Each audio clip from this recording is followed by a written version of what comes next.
It is time to go live and be live and do live and am live. This is an emergency broadcast. I know my people are out there. Bruce Halliday. I don't know if Adam S is still in the cult. Whoever's out there. My numbers are dwindling. I haven't really been that consistent in my schedule or anything like that. And I've been live streaming a lot of readings and stuff. Maybe that's driving people away. But it's just, I know people are wondering we need Matt Proctor to weigh in. I mean, I hate to say it, but this is an I told you so moment. Not that that's good. All the people who said that Trump was the peace candidate, I don't know what to tell you. I mean, would Kamala have invaded? Would Kamala have dropped the bunker busters? Obtaining peace through invasion. Trump is a liar, okay? It's kind of his most salient personality characteristic. And so he lied. Well, it just drives me nuts because so much of the Republican platform, all of these guys, we don't want war. All they did was harp on the fucking how bad the wars in the Middle East, the war in Iraq was, how foolish it was. That was sort of the thing that the extreme left people and the extreme right people had in common was like, all wars are bad, all wars bad, Iraq was a mistake. It's like, well, they're the ones that did it. The neocons, Bush, they are the ones that did that. The Republicans are, it's amazing that they were able to, and they have, that's been a continuous thing, that they're able to pass responsibility for these wars onto Obama, onto Biden. People had this concept like Biden was this war fucking president because of Ukraine and because of Gaza. And so they thought Trump was, I had multiple confrontations with right-wing people about, they thought Trump was the peace candidate. There were no new wars when Trump was in office the first time. It's something I've talked about a lot on this fucking live stream. If you were watching last election season, this is something I called. I talked about all of this. How Trump dropped the Moab and shit. And so these bunker busters, first of all, that sounds like a wrestling move. It's like giving something an innocuous name. It's just amazing. The 180 on this. JD Vance, all these Republicans were so righteous about. JD Vance was in the goddamn war in Iraq. He was in fucking Afghanistan or whatever. He was in one of them. And now the Republicans are the fucking like hippies. That was the platform that they ran on. And this is something that I fucking talked about a lot. How Trump would just do whatever the fuck Israel, if every, this is the other thing that Tucker and I don't know, Hassan or whatever have in common is like, it's all anti-Israel, right? And in a lot of fucking American politics, you can kind of trace along that fucking line is like, are these people owned by AIPAC or not? And like, there's degrees to which that we support Israel.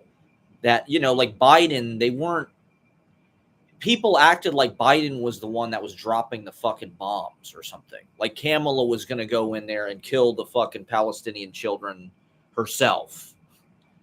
And like they wanted to escalate. If Kamala got elected, it was going to be World War III. I had a fucking book, my book War Commercial, right? I called this 2 fucking years ago. My book War Commercial came out in 2023. It talks about all this shit.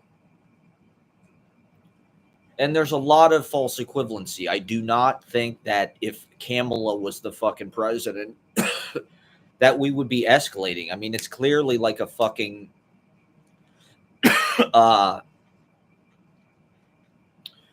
it's clearly escalating the fucking conflict and creating it's like Iraq, but there's no 9/11. You know, like at least with Iraq, it was like people were sort of like in a stupor because of 9/11, and it was easy to confuse and just be like, yeah, kick their ass too. We want to kick some Middle Eastern country's ass because of fucking 9/11.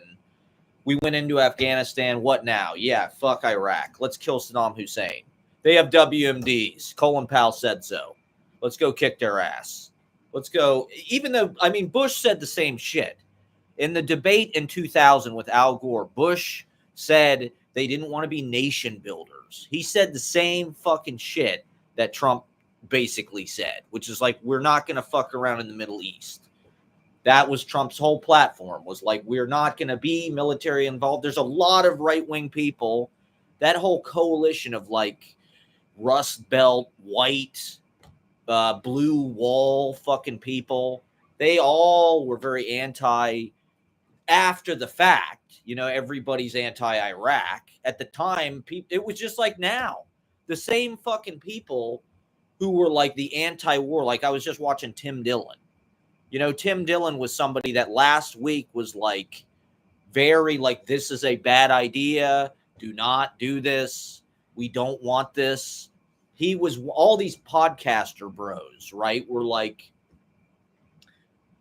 conscientious objectors all of a sudden. Theo Vaughn. We don't want fucking new wars.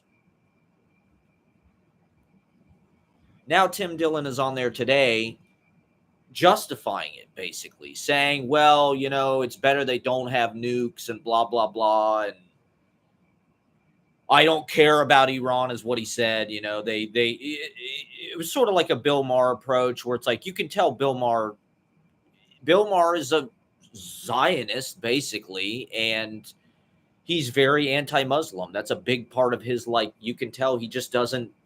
And so like, is he going to have a big problem with this? Like, I don't think so. I think the conversation is suddenly going to change. Like, well, we kind of needed to go in and do this because Iran can't have a fucking nuke.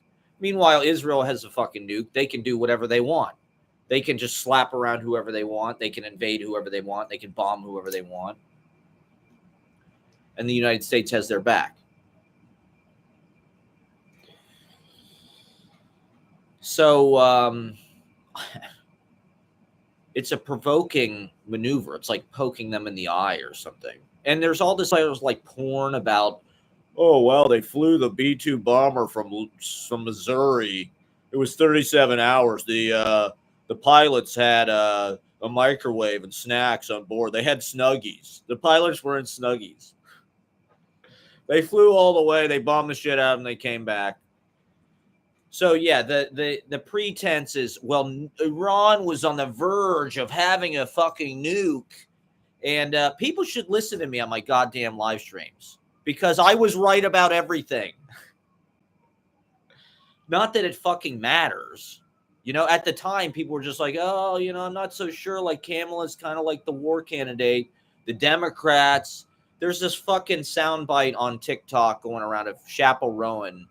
Trump sucks, but like a lot of the fucking shit the Democrats did is fucked up to marginalized communities and to with the Gaza and Palestinians. It's like they're the same. There's like an overlap between like the pseudo leftist people who were Jill Stein, you know, like fucking Andrew Callahan, Channel 5 had Jill Stein on his goddamn Channel 5. And it's like, where's his fucking emergency report about this? You know, like where does he stand on this? Is this justified? Like,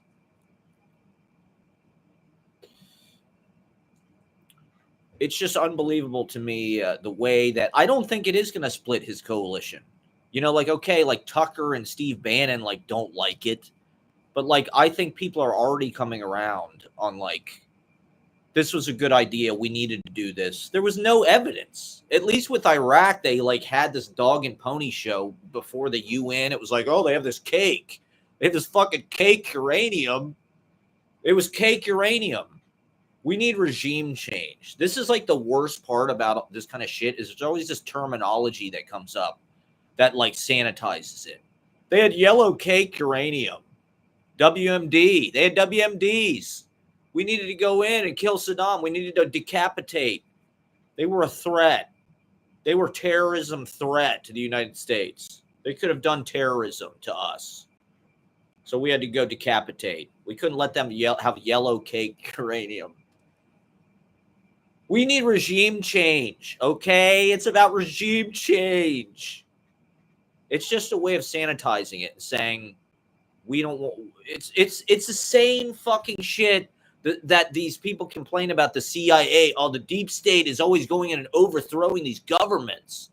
They always go into South America and they overthrow these. It's like, what the fuck do you think this is? What do you think regime change is? It's the same goddamn thing. They've been wanting to get into fucking Iran forever.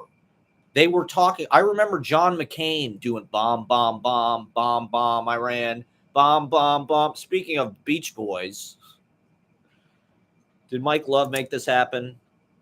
Bomb, bomb, bomb, bomb. I remember they've been talking about Iran. They just haven't had the nuts to do it. Now we have these fucking senile good old boys, Net, Bibi, and fucking Trump. They basically decided it together. It seems like it seems like 2 weeks ago or a few days ago. Like, remember Trump, World War III, hard pass. Sorry, folks. There's too much going on stateside. World War III, hard pass. Remember that soundbite? That was like a week ago. World War III, I don't think so. Whatever the fuck he said, hard pass. That was a week ago. Then he had this meeting with Netanyahu. And I'm sure Netanyahu just played his ass and said, yay, we just need this. We need to go in and do this. We need your support. Let's just go in. Let's get it done. And he appealed to his personal, this is his fucking son-in-law's godfather, right? This is something I've talked about a lot. Like Trump's ties to Israel. Trump gives Israel everything they want and then some. That has been, you can't listen to anything he says. Everything he says is bullshit. He will say anything to get laid. Trump will say anything. Well, hard pass, World War III, hard pass. No, we're not going to invade any countries in the Middle East. I was very against Iraq. I was very outspoken about it.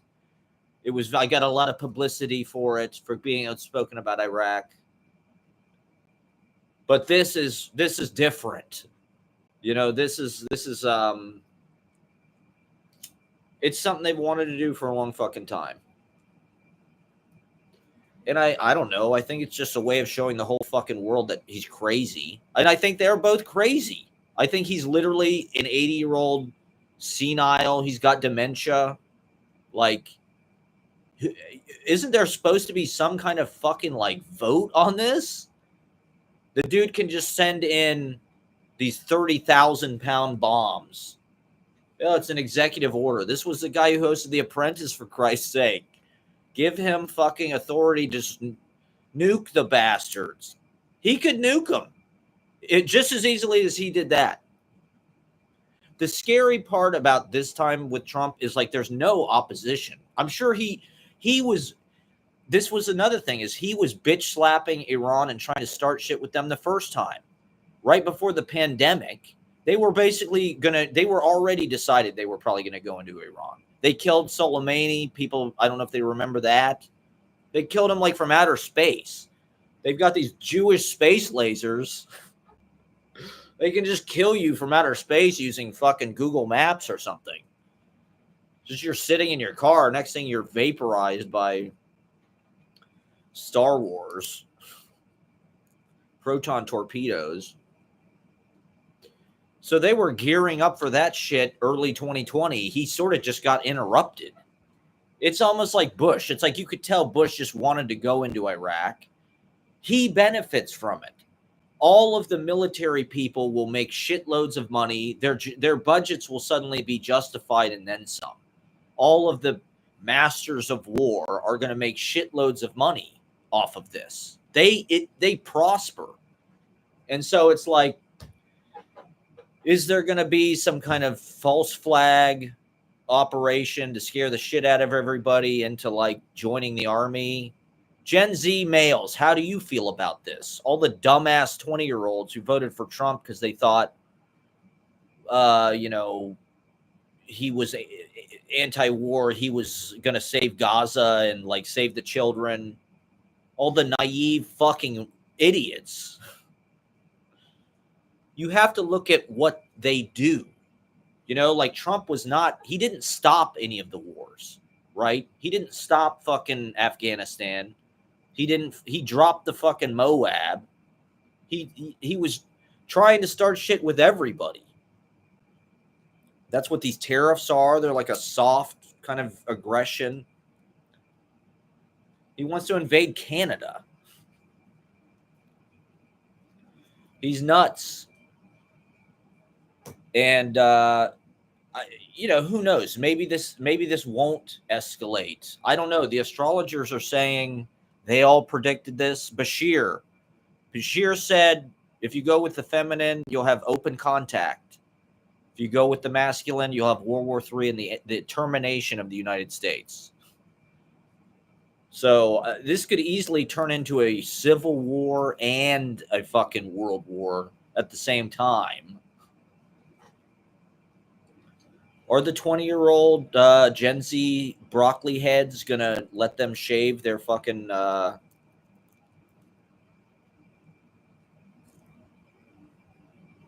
curly fucking mushroom tops to ship off to fucking. First of all, Iran is like just if you look at the fucking map, Afghanistan is on one side and Iraq is on the other side. Iran is right in the fucking middle of the two countries. So you can kind of tell that was sort of their target the whole time. Like, let's surround these fuckers. We don't like Iran. They're one of the most defiant. They're like Cuba. They're like China. They're like Russia. They're one of our prime adversaries. They don't fall in line with us at all. They're stubborn. And they don't let us push them around, really. But it's way bigger than fucking Iraq. And it's like, they said it's like a fortress. It's all mountainous and shit. So starting a war there is like even stupider than Afghanistan, which was like, we all know how that ended up. And all the right-wing people were so upset about, trillions of dollars went to these endless wars. It's like, you fucking started the wars. You voted for the fucking wars.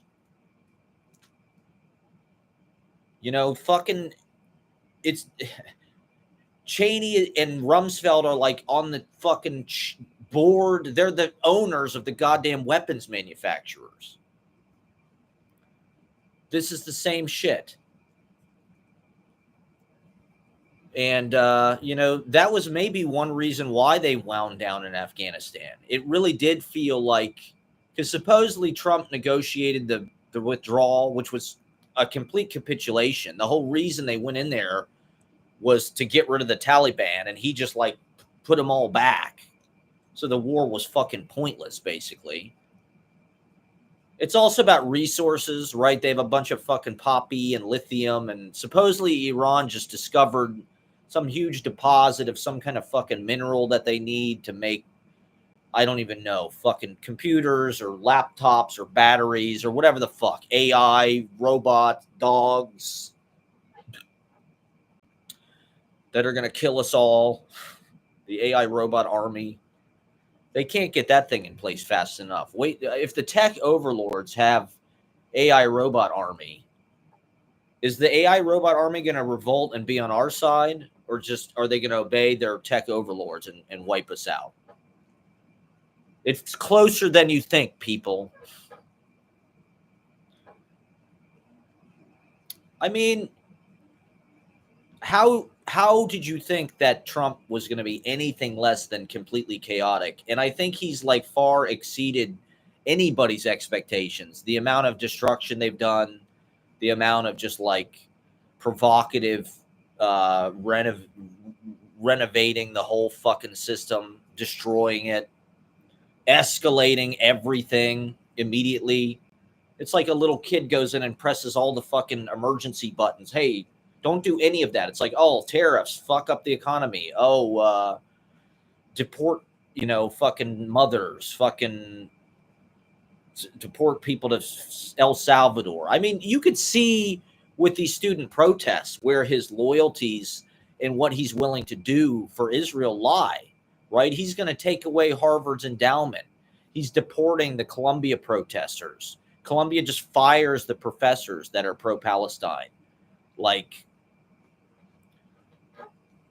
Trump, that's been one of his hardline things. It's just like, we're going to fire all the DEI people. We're going to take away the endowment. We're going to take away all the money from the universities that support this stuff. Anybody that supports these anti-Semitic protests, their money's going to be taken away. It's like, this is the same fucking thing. It's just like, he's a hardliner for Israel, which was everybody's fucking biggest issue. It's like, how the fuck do people not see that?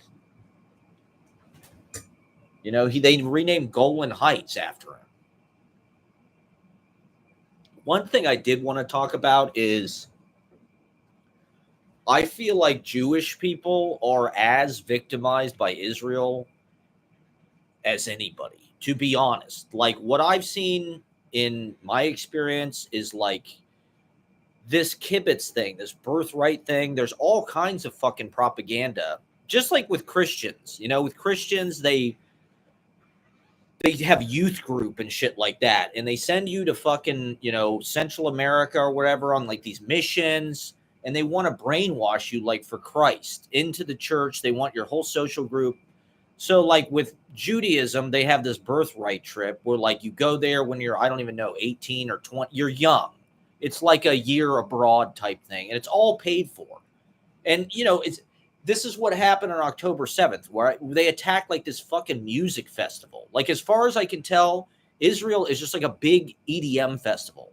It's like every other day there's a trance fucking festival. I've talked to, in New York, you meet people pretty regularly who have been on this, who were in the IDF, right? It's like they go hand in hand. Part of being an Israeli citizen, right, is it's like the army is like mandatory. Like, you have to be in the IDF if you want to live there. It's like, that's pretty fucked up. It's not even like that here. So they're bribing all of these kids with, they give them everything for free. They have them party. They're doing ecstasy. I don't know. They're getting laid. It's like Tel Aviv is like Ibiza or something. It's this Mediterranean climate. It's like this beach. That's what they want to do to Gaza. They want to, it's this luxury. It's like Florida. Just turn it into Palm Beach or whatever. Turn it into Miami. It's like turn it into fucking Disney World. It's like, so they send these kids over there when they're 20 and they brainwash the fuck out of them. While they're doing this like birthright thing, they take them to all these religious sites. I remember a few years ago, I was watching 700 Club, Pat Robertson, which is ultra Christian. It's like the definition of Christian conservative. And they had a commercial right in the middle of fucking 700 Club. It was like an infomercial. It's this Jewish guy talking about donate money to send Jewish people back to their homeland. Just send money into the 700 Club, and that money will go to reestablishing a Jewish person in Israel. And it's like, that's stolen land. The United States uses Israel as like a colony, a military outpost. That's why we want them to have a nuke. That's why we're going into Iran with them, because they're our little fucking Satan. They're little Satan. We're great Satan. We're buddies. They're mini-me. We're Dr. Evil. They're mini-me. And we use them almost like a fucking human shield to like, they're right in the shit. So there's certain people that are psychotic Zionists like Netanyahu who, I mean, it's sort of one of those things that like you live long enough to see yourself become the villain. Like the idea of Israel, not a bad idea. Like Jewish people have been persecuted. The Holocaust of obviously was a terrible fucking thing, unspeakable. And so Israel is sort of like almost like this apology on behalf of fucking all of the UN or the Western white people, European countries, taking something that's not theirs, Palestine, kicking all the people out and giving it to it's not a necessarily it's well intentioned to some degree, but it's also the secret motive to have it is to have US military presence. We control them, they control us. It's this mutual kind of attack. It's like it's symbiotic, parasitic, bad. It's the toxic situationship we're in with Israel. You're not clocking. It's not clocking to you. It's not clocking to you that I'm standing on business, is it? This is not clocking to you that we're standing on business. And so in a certain way, when I meet people in New York that are like super pro-Israel or whatever, or like they live there, it's like I'm sure we're brainwashed in our own ways, and Christian conservatives are completely fucked up in their brainwashed way. And, it's all, it's just another form of religious control and ignorance, kind of systematized, keeping people obedient to this cause, whatever the fuck, this cult, basically. Christianity, Catholicism, whatever the fuck it is, Islam, Judaism. It's all just fucking politics and government and culture and control, and trying to get people to behave a certain way and be in a flock of shared belief. And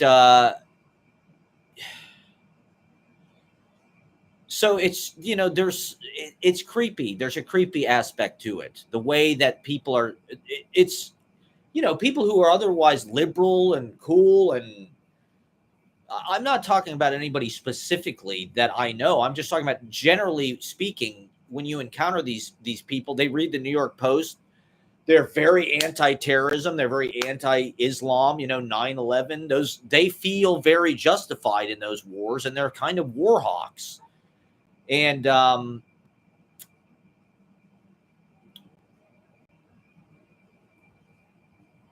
so the kibbutz thing is just, like a really kind of weird. The United States pays for that shit. The reason why those trips are free is because people are sending money into the fucking 700 Club and Pat Robertson, so they can so these people can go to Tel Aviv or whatever and fucking have the time of their life. So they think Israel is fucking Disneyland, and they can't wait to go back. And why can't they have that? I think, obviously, I think at the very least there needs to be a two-state. If there's going to be a state of Israel, there should be a state of Palestine. There should be a legally recognized country. I think that's only fair. They should at least split the fucking land. Like that is the part that is fucked up about the way that Israel behaves. It's not anti-Semitic to criticize what they do, because they take whatever they want. It's another kind of colonialism where it's just like, if they want a little piece of Syria, if they want a piece of Lebanon or whatever the fuck it is, if they want Gaza, it's just like, well, we'll kill. It's like they're committing a fucking genocide. It's horrible that like the Nazis tried to kill the Jews 80 years ago or whatever. It's horrible that genocide occurred, but it's like they're committing a fucking genocide. That does not give them the right to commit a genocide. And there's a lot of genocides happening all the time everywhere. You're not special. Genocide is nothing new. There's a lot of people that have been wiped out. I'm not saying it's good. That seems to be like what humanity is. It's just a bunch of race wars. Or it was. It's like, oh, we're going to slaughter these people because they have a better setup than us. They have like a sicker fucking like situation. They have a sicker fucking. So we want that. So we're gonna kill them all. We're gonna slash and burn. That would some resorts would look very nice right there. So we're gonna level it. We'll just start from scratch. Just level it all. We'll build from nothing. So it just seems like the thing with Trump is if he escalates, he only benefits. Where the fuck is the opposition? No one is stopping him doing anything. At least the first time he had these generals around him, Mattis, even John Bolton. There were people that were like, yo, dude, we probably shouldn't do that. He probably wanted to do shit like this. It's like, where's the fucking child tampering bottle now? Where's the fucking guardrails? Where's the fucking the checks and balances? There doesn't seem to be any. It's just like he just decided to start a war. The Congress didn't need to act on it. So he escalated. So now they're probably going to escalate. I mean, the astrologers are saying July 4th, there's going to be crazy shit. There's going to be big events in the next couple weeks, I guess, astrologically. Uranus is in Mars or some shit. There's always a war when this is in the United States. Uranus is in whatever the hell it is. There's always a fucking war. The last time was World War II. But he benefits from that. The quicker there's a war, the more people here will resist it. The more chaos there will be, the more he can clamp down on people with fucking martial law and shit. The more they're already doing it in LA, right? I mean, before this insanity happened, right? There was the fucking ICE riots in LA. There was the Battle of Los Angeles, like fucking Rage Against the Machine.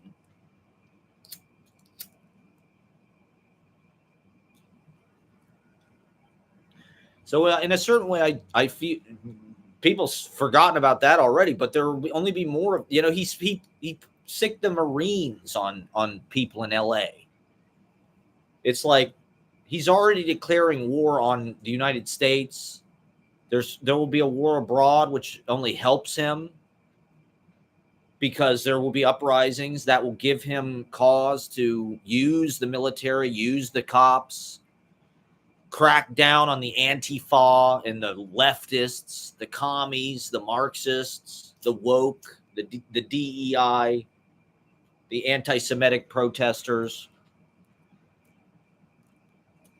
Send them to jail in fucking El Salvador. We'll use AI criminology to detect in advance whether you're not a dissident by scanning your YouTube videos. We'll stop you at the border and question you about your social media presence. We'll look at the nudes on your phone. Like, where is the fucking Constitution? Where's the justice system? Like, how are they getting away with this? Any of it? How are they sicking the Marines on domestic citizens? How are they just like looking through people's phones with impunity at the border, stopping people at the border, just like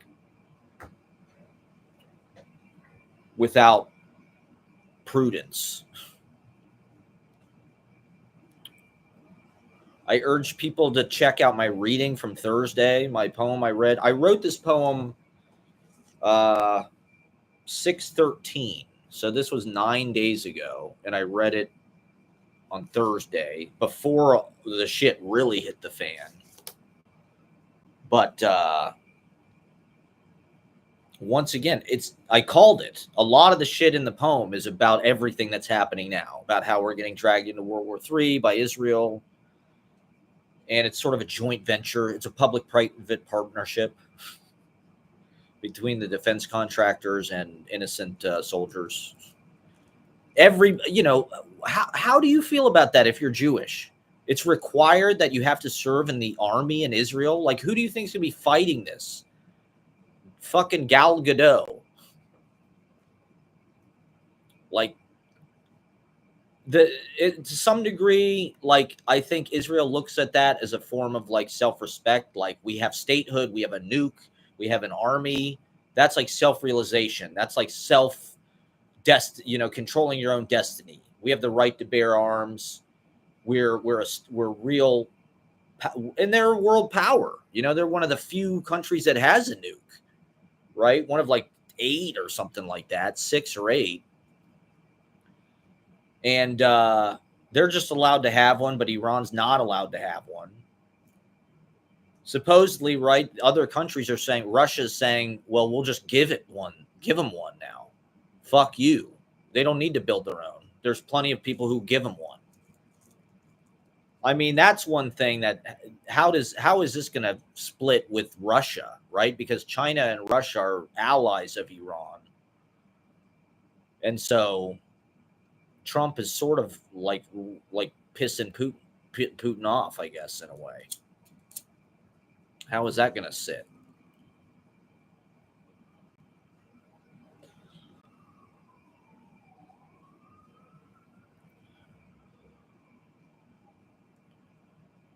I mean, there's not even conscription in the United States.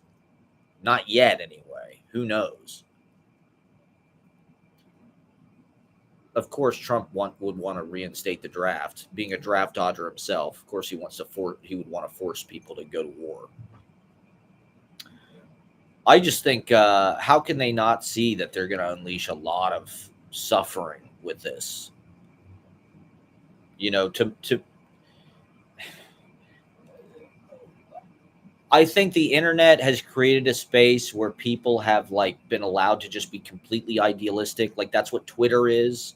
People can just sort of micromanage with like hyper focus, hyper attention about that's what woke is. It's like your pronouns, every little thing. Oh, we can cancel you. At Twitter, it just became like everybody correcting, like, this is wrong, this is racist, here's my tweet about white privilege, and here's some new thing, here's some new nuance about. And so it's like everybody suddenly was in this world of like idealism. And granted, there are candidates, right? Like the example that everybody fucking points to is the DNC fucked Bernie over. That is the biggest thing they use against these candidates, Hillary and Kamala, is, well, they fucked over Bernie. So the Democrats are just as bad as the Republicans. They're just as bad. They're all fucking one. There's a uniparty. They're all owned. The Democrats let the Republicans do whatever they want.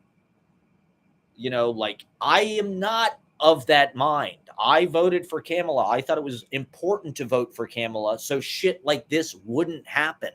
None of this fucking shit would have happened.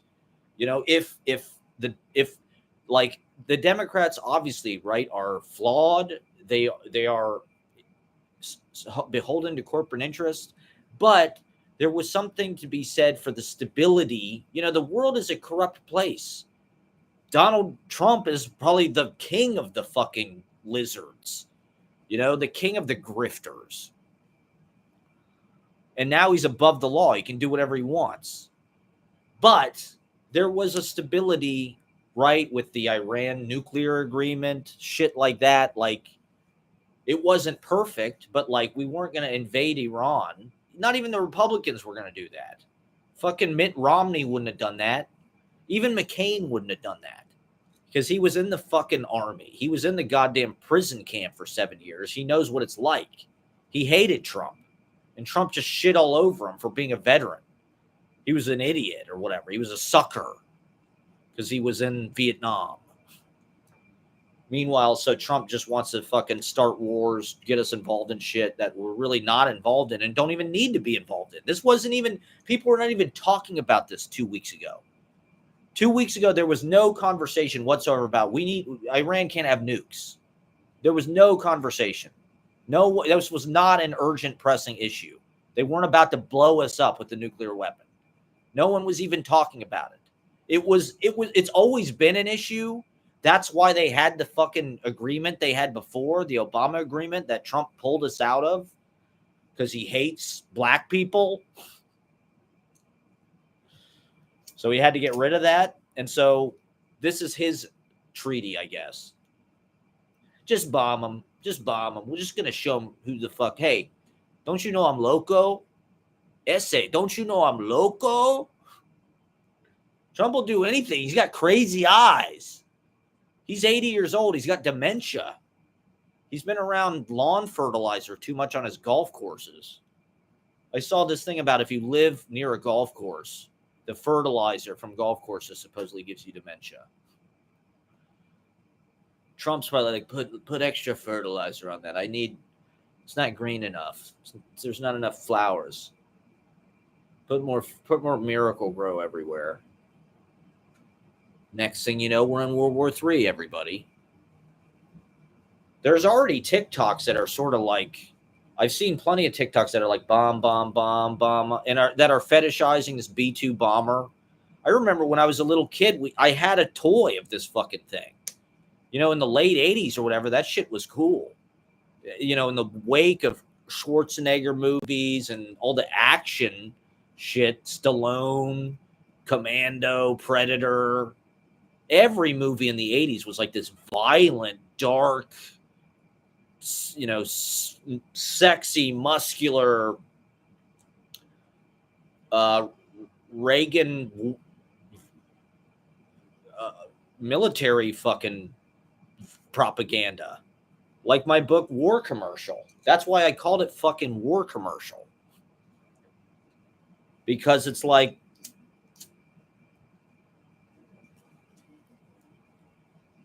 these movies are ways for priming us. It makes the army look cool. You know, it makes like, oh, I want to join the fucking army to like be like Top Gun. Be like Maverick or Iceman. And so there's like a propaganda campaign even on fucking TikTok. I mean,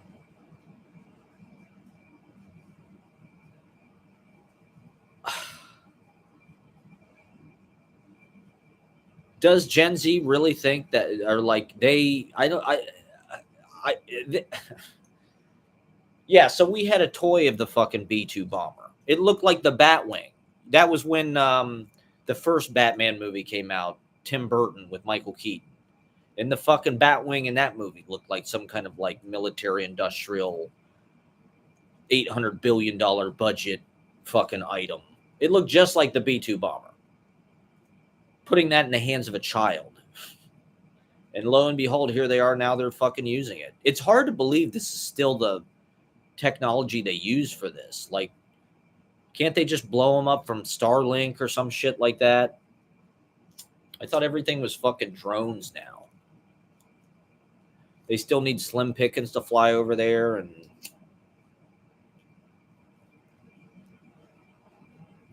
all right, so also yeah, I don't know. I mean, I don't see how Jewish people, I think they need to look more at like how they're being victimized and brainwashed. And a lot of them are. Like, don't get me wrong, there's plenty of like Jewish people that like are not down with what Israel does and are and protest and understand. And so, you know, I at the same time, I also think you can't really like blame, you know, it's like you're not blaming Jewish people for this. It's like there is this like psychotic, you know, renegade. Netanyahu is like a Trump over there, where it's like or a Putin, like, right? All these guys are kind of in their last stages. And so they see like Putin, they need to start a war to kind of like maintain their power or whatever. Like Trump knows if he wants to be a 3-term president, he's probably got to start a war. So why not just get to work? It's Project 2025, okay? It's not Project 2026. It's not Project 2027. It's Project 2025. So let's get all the corporate, let's get Linda McMahon in there and fucking Hegseth and Little Marco. All those guys are standing behind him. J.D. Vance is standing behind him. J.D. Vance was like the prime motherfucker that's like, the war in Iraq was bad. We're not ever doing that again. Kamala wants to do that. Kamala loves killing Palestinian children. Trump is a hippie. Trump's just going to dance. It's just going to be fun and laughs and podcasts. He's just going to roast people. It's going to be hilarious. Eggs are going to go down. You're going to get tired of so much fucking winning. Aren't you so pissed off that like eggs cost $4.50 when they used to be $3.99? Fuck this black woman who's trying to be our president because she is fucking causing all this inflation. Biden is crazy. He's got Alzheimer's. He's senile. He's got to go. He's causing these wars. He invaded Ukraine. He invaded Gaza. Biden is dropping all these bombs on children. Biden is killing the fucking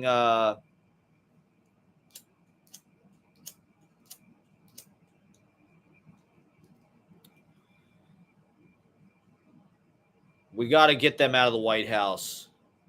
Let's get these prices back to fucking. I need to save 15 cents on my fucking omelets. I can't have my goddamn omelets in the morning.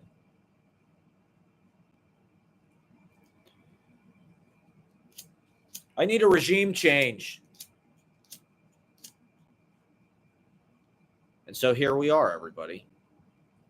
A fine mess. We got, I mean, they lied. Everything, he knew what he was doing. I mean, this is why it's important that we characterize him as a liar, because he lied on the campaign trail about everything. He said they're not going to do Project 2025. He said he never heard of it. He didn't know, they weren't going to do any of that shit. And he said there was going to be no new wars. He was the no new wars candidate.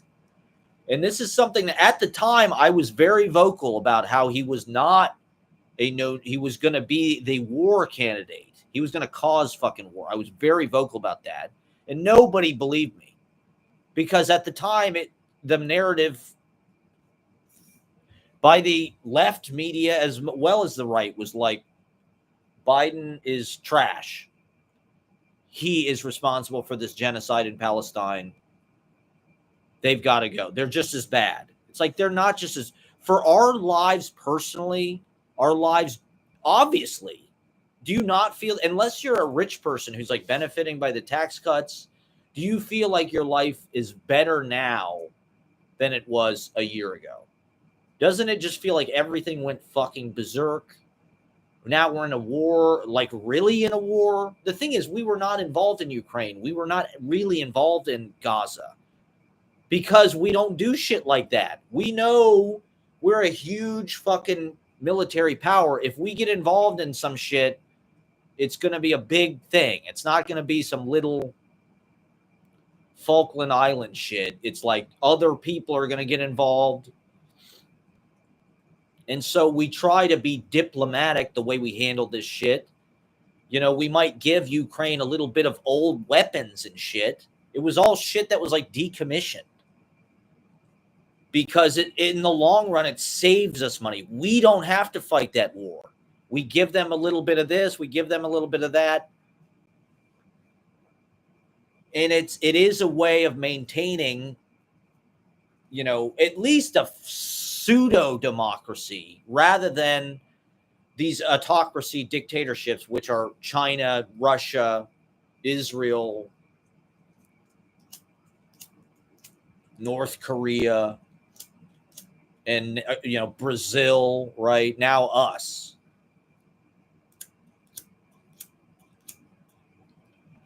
It's going to be the end of the United States. That's what the astrologer said this is the end of the United States. That's what they want. They've wanted it for a long time, because they can make a lot of fucking money. If they just keep all the money and get rid of the services, it's a win-win-win for them. The government doesn't actually have to do anything except fight these wars that are not meant to be winnable. You know, Iran is kind of like the best place to start a war that like you're never going to fucking win, because you just can't win there. They're a powerful country. They have powerful allies, and they have a strategic, they're huge. They have a good strategic location. But they don't give a fuck about winning the war. They do not care. They just need a war. How is the Straits of Hormuz thing going to affect? Supposedly they already shut off the Straits of Hormuz. This is like 1/5 of the world's oil passes through this. And Russia and China get like a lot of their oil from Iran.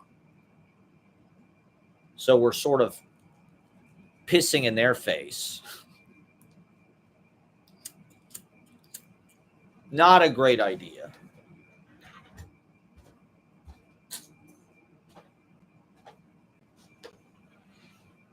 But that's just the kind of guy Trump is. Like, if you don't see that, it's like, what do you think? He's not a peaceful person in his social, you know, he's a bully. He makes fun of people. He encourages people to beat up reporters. He encourages violence against reporters. He encourages violence just in general. Beat up left-wing protesters, beat up. He wants the cops to like crack down. He's a violent person. Like, how do you not fucking see that? Just because he dances to this fucking gay anthem.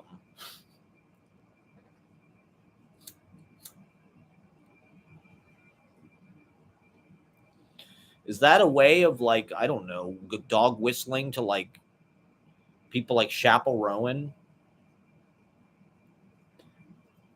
Why did he use YMCA? What, you know, was by using, what is it, because he's gay?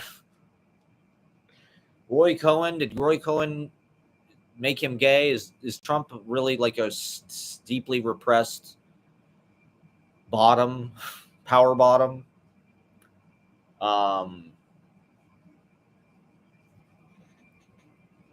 There's this guy on TikTok who does lips. He's gay and he lip syncs to Trump. Like Trump would be like a great gay man. It's all about Elon. Oh, I don't know if Elon will call me or if I'll call him. I bet he wants to. He's thinking about me probably. It's like, Jesus, Trump sounds really gay. He's kind of bitchy. He's kind of like an insult, you know, queen.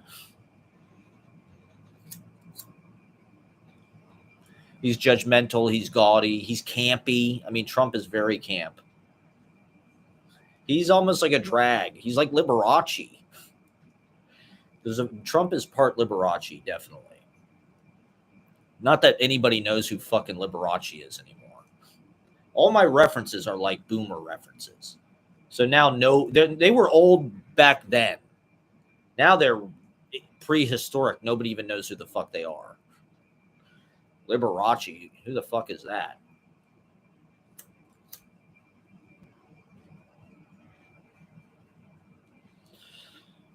Yeah, so this drama queen is, I don't know. I mean, I'm too old to fight in a war. So what are the consequences? Is there going to be a terrorist attack in New York? Let's just deal with this right now. Because, right, well, BB in some kind of tweet, first of all, take Twitter away from the politicians. You cannot do diplomacy through fucking tweets, okay? You can't do like world history decree. You can't govern by like the same shit that I would use to like, you know, make some fucking joke about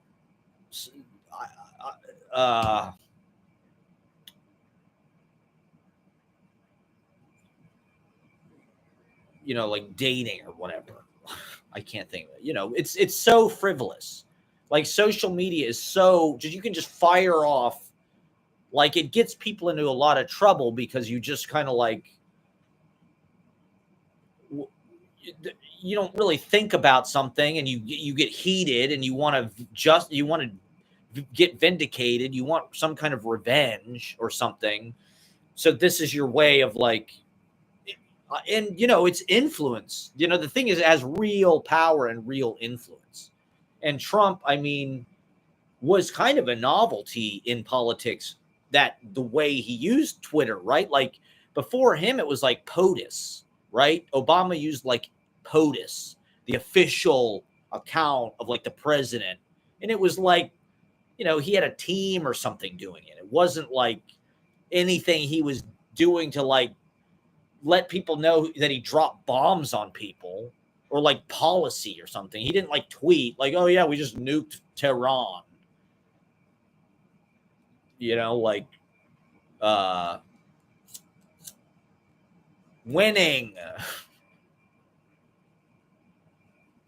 exclamation point. Just no politician should be on social media. It's bad. It's very bad. At least not the way Trump uses it. I mean, Jesus Christ. Yeah, so BB had this tweet. I call him BB, because we're like this, okay?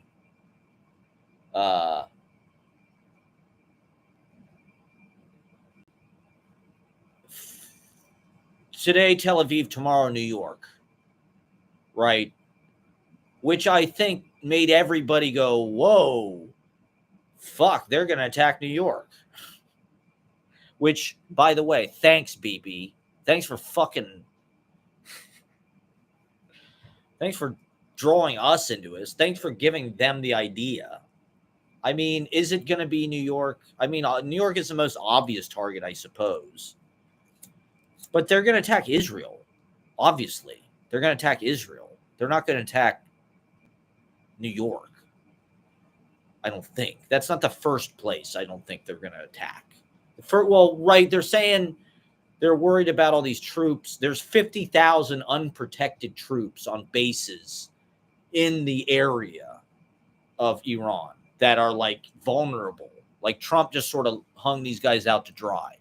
Iran could do anything to these guys, but they can't really because, Trump is trying to provoke retaliation, because if they retaliate, then he can bring the fucking hammer down, which is what he really wants to do. So he did a preemptive strike, which is one of the poems in my book from 2 years ago, Preemptive Strike. This was a preemptive strike, which means we attacked them.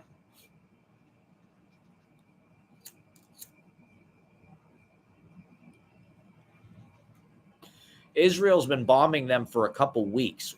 I think it's just they think it's a go for broke time. They're already like all in on Gaza. They got Trump. They're not getting any younger. It's like it's go time for them. Miraculously, they got Trump back. They probably didn't think that was going to happen. The United States would support Israel up to a point. We would not be doing this if fucking Kamala was the president. I'm sorry. It just would not be happening. It wouldn't even be on the table.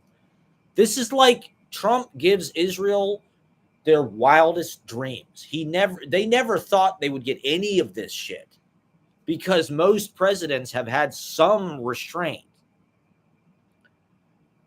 Other than George Bush going in and destroying Iraq, Afghanistan, but that was much more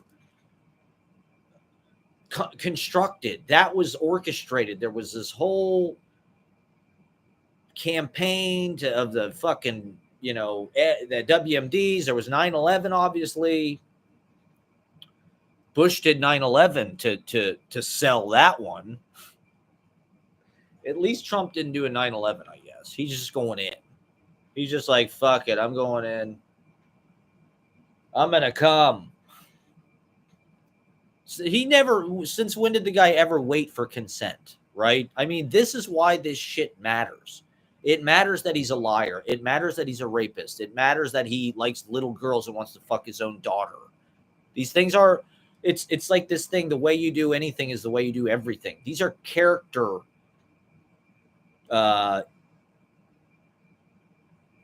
characteristics.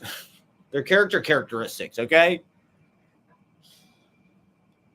And so it's like, yeah, okay, he cheats at golf. Of course he's going to cheat in the fucking government and just act like a king, do whatever the fuck he wants. unless they stop him, which the Republicans, the Supreme Court, no one, they've just given him carte blanche, basically. They basically said, you have impunity.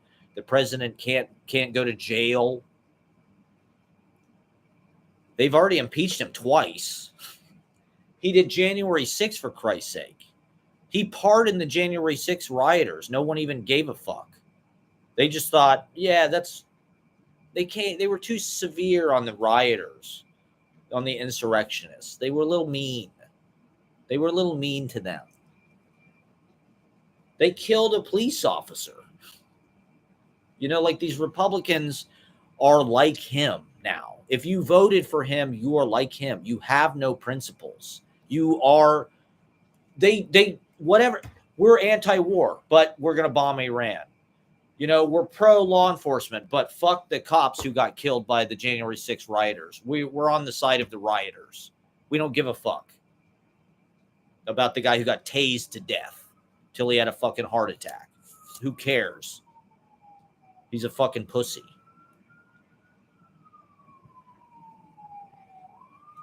It's like you don't have any fucking principles. I'm standing on business. It's not clocking to you. It's not clocking to you, is it? I'm standing on business.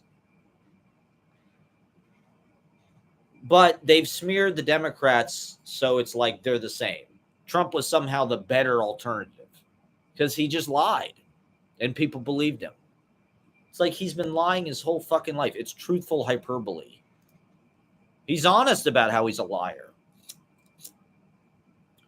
But people thought he was funny and they liked his cute little dance, and he almost got shot. I mean, this is another thing. It's like, let's say he did in fact almost get shot. Let's say that is real and he almost got assassinated. Let's say that actually did happen. I don't think he's in his right mind. I mean, that's a near-death experience. I think this is one reason why he's bombing. He's 80 fucking years old. It's like my grandma bombing fucking Iran. It's like I talked to Bibi and, he really needs us. He needs me. He was very convincing. I'm going to help him. It's like too personal. He's like this near-death experience, I think, has made him like, if in fact it was real, which I don't think it was. But that's another story. All right. Well, obviously we're going to keep talking about this, but I also do want to mention I want to talk about the gig yesterday, and I had they were on. I put them on YouTube. Not that anybody gives a fuck. I encourage people to go back and watch my reading from Thursday. I did 15 minutes. Shout out to Matthew Hupert and Neuronautic. Thank you for having me. There was probably about 12 people there. It was not like empty. I've definitely done shows to less people. And it was Juneteenth and it was hot, but then it was storming. So the weather was it started thunderstorming right before the reading, and it was storming kind of all around the reading. So I'm sure not that anybody was planning to come, but the circumstances were not really, that kind of shit does. I don't know. I guess if people want to come see you, they're going to come see you. But, at a poetry open mic, whatever. On Juneteenth, it's like a federal holiday. They're probably out doing other shit. You want to go to a reading, see a bunch of white people read? Probably not. But I wrote this piece in bed last week, Five Below. I didn't know I had 15 minutes. Originally, I thought I probably had 10 minutes because there's 3 features in an open mic. So I thought, I don't know how long each feature gets, but I thought probably 10 minutes. So this piece was probably about 10 minutes. It's in this was a bad idea. I bought this notebook October last year, right before the election. I bought this notebook and another orange notebook because it was autumn. So I thought, let me get autumn color. I didn't really realize this is so Trump coded. It looks like Trump, this square orange sketch. So I've been carrying this big Trump notebook around, trying to, just write. I've done a lot of good work in this book. This is the cover for my last book. I drew this in here. So I've been reading from this at select readings recently. And so, it's just like I've got a bigger page, and so I can kind of just go long. And this is the notebook when like I really sit down and write. And so last week I just cranked out a few pages while I was laying in bed. John J. Trouse, shout out John J. Trouse. He really liked my reading.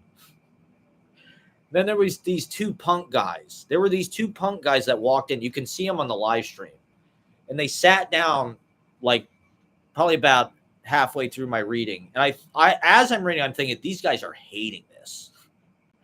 There's no way they're liking this. So I got kind of self-conscious. It wasn't like the best reading I've ever done, but I think what I read was kind of important. And I'm just trying to like deliver the material in a steady way. And so that's what I did. And so I think there's value in it. I didn't do anything crazy, but I think it was, it was important that what I was saying. So I encourage people to watch it if they haven't watched it yet. My reading from Thursday at Otto's Shrunken Head. Once again, thank you to Matthew Hubert and Neuronautic Institute for giving me the platform. I was like a replacement. Somebody dropped out. That's usually the case. I usually am like somebody backed out, so they call me last minute. But I don't give a shit. I mean, I write what I believe in and I say what I need to say. And, it is different than what most people are reading at poetry readings. I'm not writing these little emotional greeting cards. I'm writing these long, immersive kind of drone news. They're like news broadcasts coupled with a lot of other shit. John J. Trouse, who's a really cool, we were talking about New Jersey poetry and the whole scene out there, Red Wheelbarrow Poets and this and that. And he was wearing a turtleneck and a crucifix. He's a cool, he's from the 80s or 90s or whatever. So he's like this cool, I don't know, people were cooler back then. I don't know what happened, but there was real texture. He worked at MoMA. He was a librarian at MoMA for like a long time. So he knows everything about art, and he's really in tune with that kind of like fine art world. He was telling me about some woman who was like this crazy eccentric artist before Gertrude Stein, who William Carlos Williams. He was telling me all this shit about William Carlos Williams because he's from New Jersey, and like we were talking about the William Carlos Williams Center and this and that. William Carlos Williams, I guess a gynecologist lives in William Carlos Williams' house now, and she doesn't like it when people come to visit. But William Carlos Williams delivered a lot of babies. That's like he delivered like hundreds of babies, thousands of babies. He would go to people's houses and deliver babies. Because he just liked being around women's bodies, I guess. He was a creep. But that's another story. I don't mean to slight. I mean, we love William. We love Dr. Williams. His son's name was William something Williams. Not Carlos. It was William Eric Williams or something. But anyway, John J. Trouse was saying my poems. He's like Andy Warhol did these time capsules, right? Where he would just like throw in a bunch of stuff from, like Chinese menus and Chinese restaurant menus and just ephemera, right? Which like my notebooks, I'm always trying to include, like these people gave me this flyer. We got this at the Odeon. It's like this ticket you get, this is a movie ticket for the Phoenician Scheme, flyer for Unnameable. I'm always trying to include, here's my Muni ticket from San Francisco. I'm trying to include stuff from the time and place where I'm writing as sort of, a collage, a scrapbook. And in a certain way, that's what the poems are. They're like souvenirs, they're markers, they're stuff you find along the way, ephemera, stuff you put in like an archive or a box. But to me, it's like that's part of what marks the time, remembering what you did. You get these little mementos, these little keepsakes that you want to hold on to. And I don't know, it has a face, it has a texture that really makes it come to life. This is a picture we found in a book in San Francisco. Just so crazy.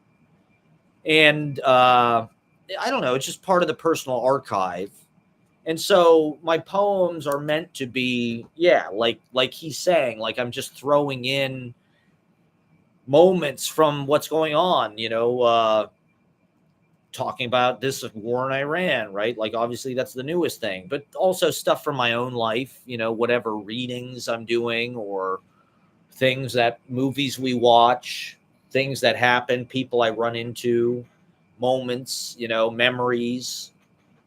It's just a scrapbook. It's like a linguistic scrapbook of the timeline, of your passage through.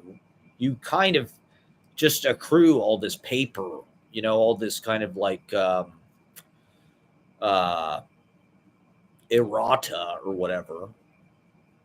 And I wouldn't want to throw that stuff away. That stuff is very, maybe I'm sentimental, but I don't know, that stuff is evocative. It's part of the journey, takes you back. And so I like holding on to that stuff. I want to I'm a little bit of a hoarder. I can't let go of the past. I can't let go of things. And so in a certain way, my writing is a form of trying to just keep everything and just hoarding experience and ideas and, verbal opinions or whatever the hell, trying to remember, I guess that's a way of denying death or something, like by writing the moment down, by filming it. It's like it's always happening. It never stops. You never die. You're never gonna die. Like Steppenwolf or Born to Be Wild. And so yeah, he was just saying, well, like Andy Warhol through, he would keep these time capsules and that became art.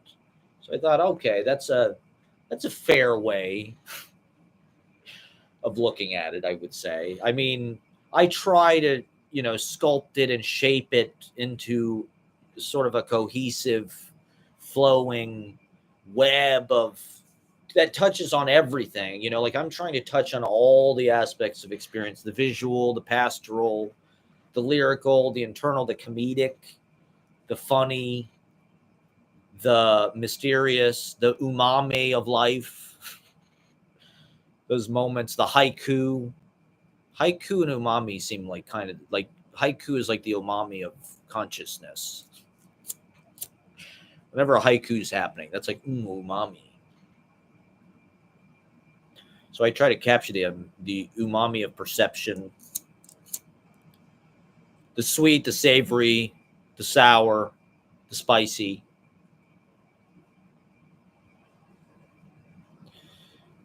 The visual, the auditory, the taste, the smell, the touch, the history, the entertainment, the social, the friends, the family, the personal,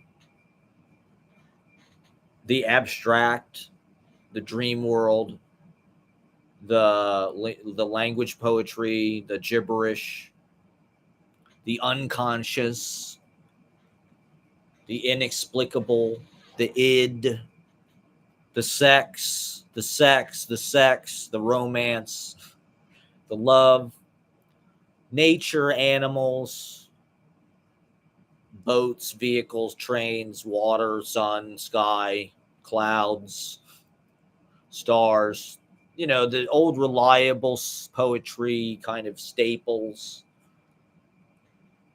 punditry, sports, banana ball. Okay, this was the other thing I wanted to talk about. We're segueing now from the war in Iran from World War III to Banana Ball. Do people know about Banana Ball? Okay. Maybe this is just some kind of TikTok propaganda scheme, but it sort of caught my eye. And like I said, I don't know how popular this really is, this Banana Ball thing. It seems sort of like Kai Cenat or something, where like people in the middle of the country are like jacked about this. But like, I'm not even sure people in New York know what the fuck it is, like Banana Ball. So this popped up in my TikTok. I guess if you're a TikTok addict, it's going to pop up sooner or later. I think it probably popped up for me because this guy, I don't know his name. He's the guy in the yellow suit. Jesse, I think. He is, he's like the impresario and like mascot. He wears a suit for this Banana Ball thing, which is sort of like I said, I don't know if people have seen it, but it's sort of like baseball, like optimized for social media and for like viral, where it's like combining baseball with sports entertainment, performance, dance videos, basically. Basically, what I've seen is like they play baseball, except they do a fucking choreographed like TikTok dance occasionally. I haven't seen a whole game. I don't even know where you'd watch that. But supposedly, according to these TikTok videos, they're selling out like stadiums full of fucking people. Like there was 100,000 people were at this fucking Banana Ball game. And there's others, like they do play baseball. They do these trick plays where they'll like catch it and do a fucking backflip, or, do the splits or catch it barehanded, that they get rewarded.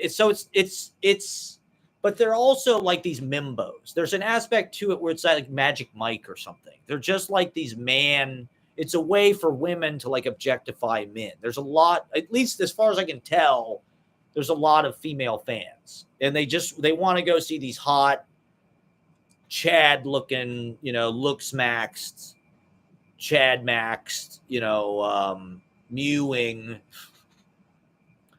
They've all got like mullets, mustaches. They're total fuckboys. Nobody uses the word fuckboy anymore, I guess. These guys are like fuck men. They're all 6 feet. They're all jacked. Well, but then they have a bunch of fat guys who but they all dance like women, or I don't know. Their dancing is kind of like feminized or something. Like there's a lot of like, twerking. So they'll get like these fat bearded, Game of Thrones looking fucking dudes in like belly shirts and like skirts. And they'll do like these choreographed, like, who's the guy in Tropic Thunder? Tom Cruise. They're like twerking and shit. And so it's like, oh my God, I love it. They're so comfortable with themselves that they can like dance like clown fooling around, and like they're not.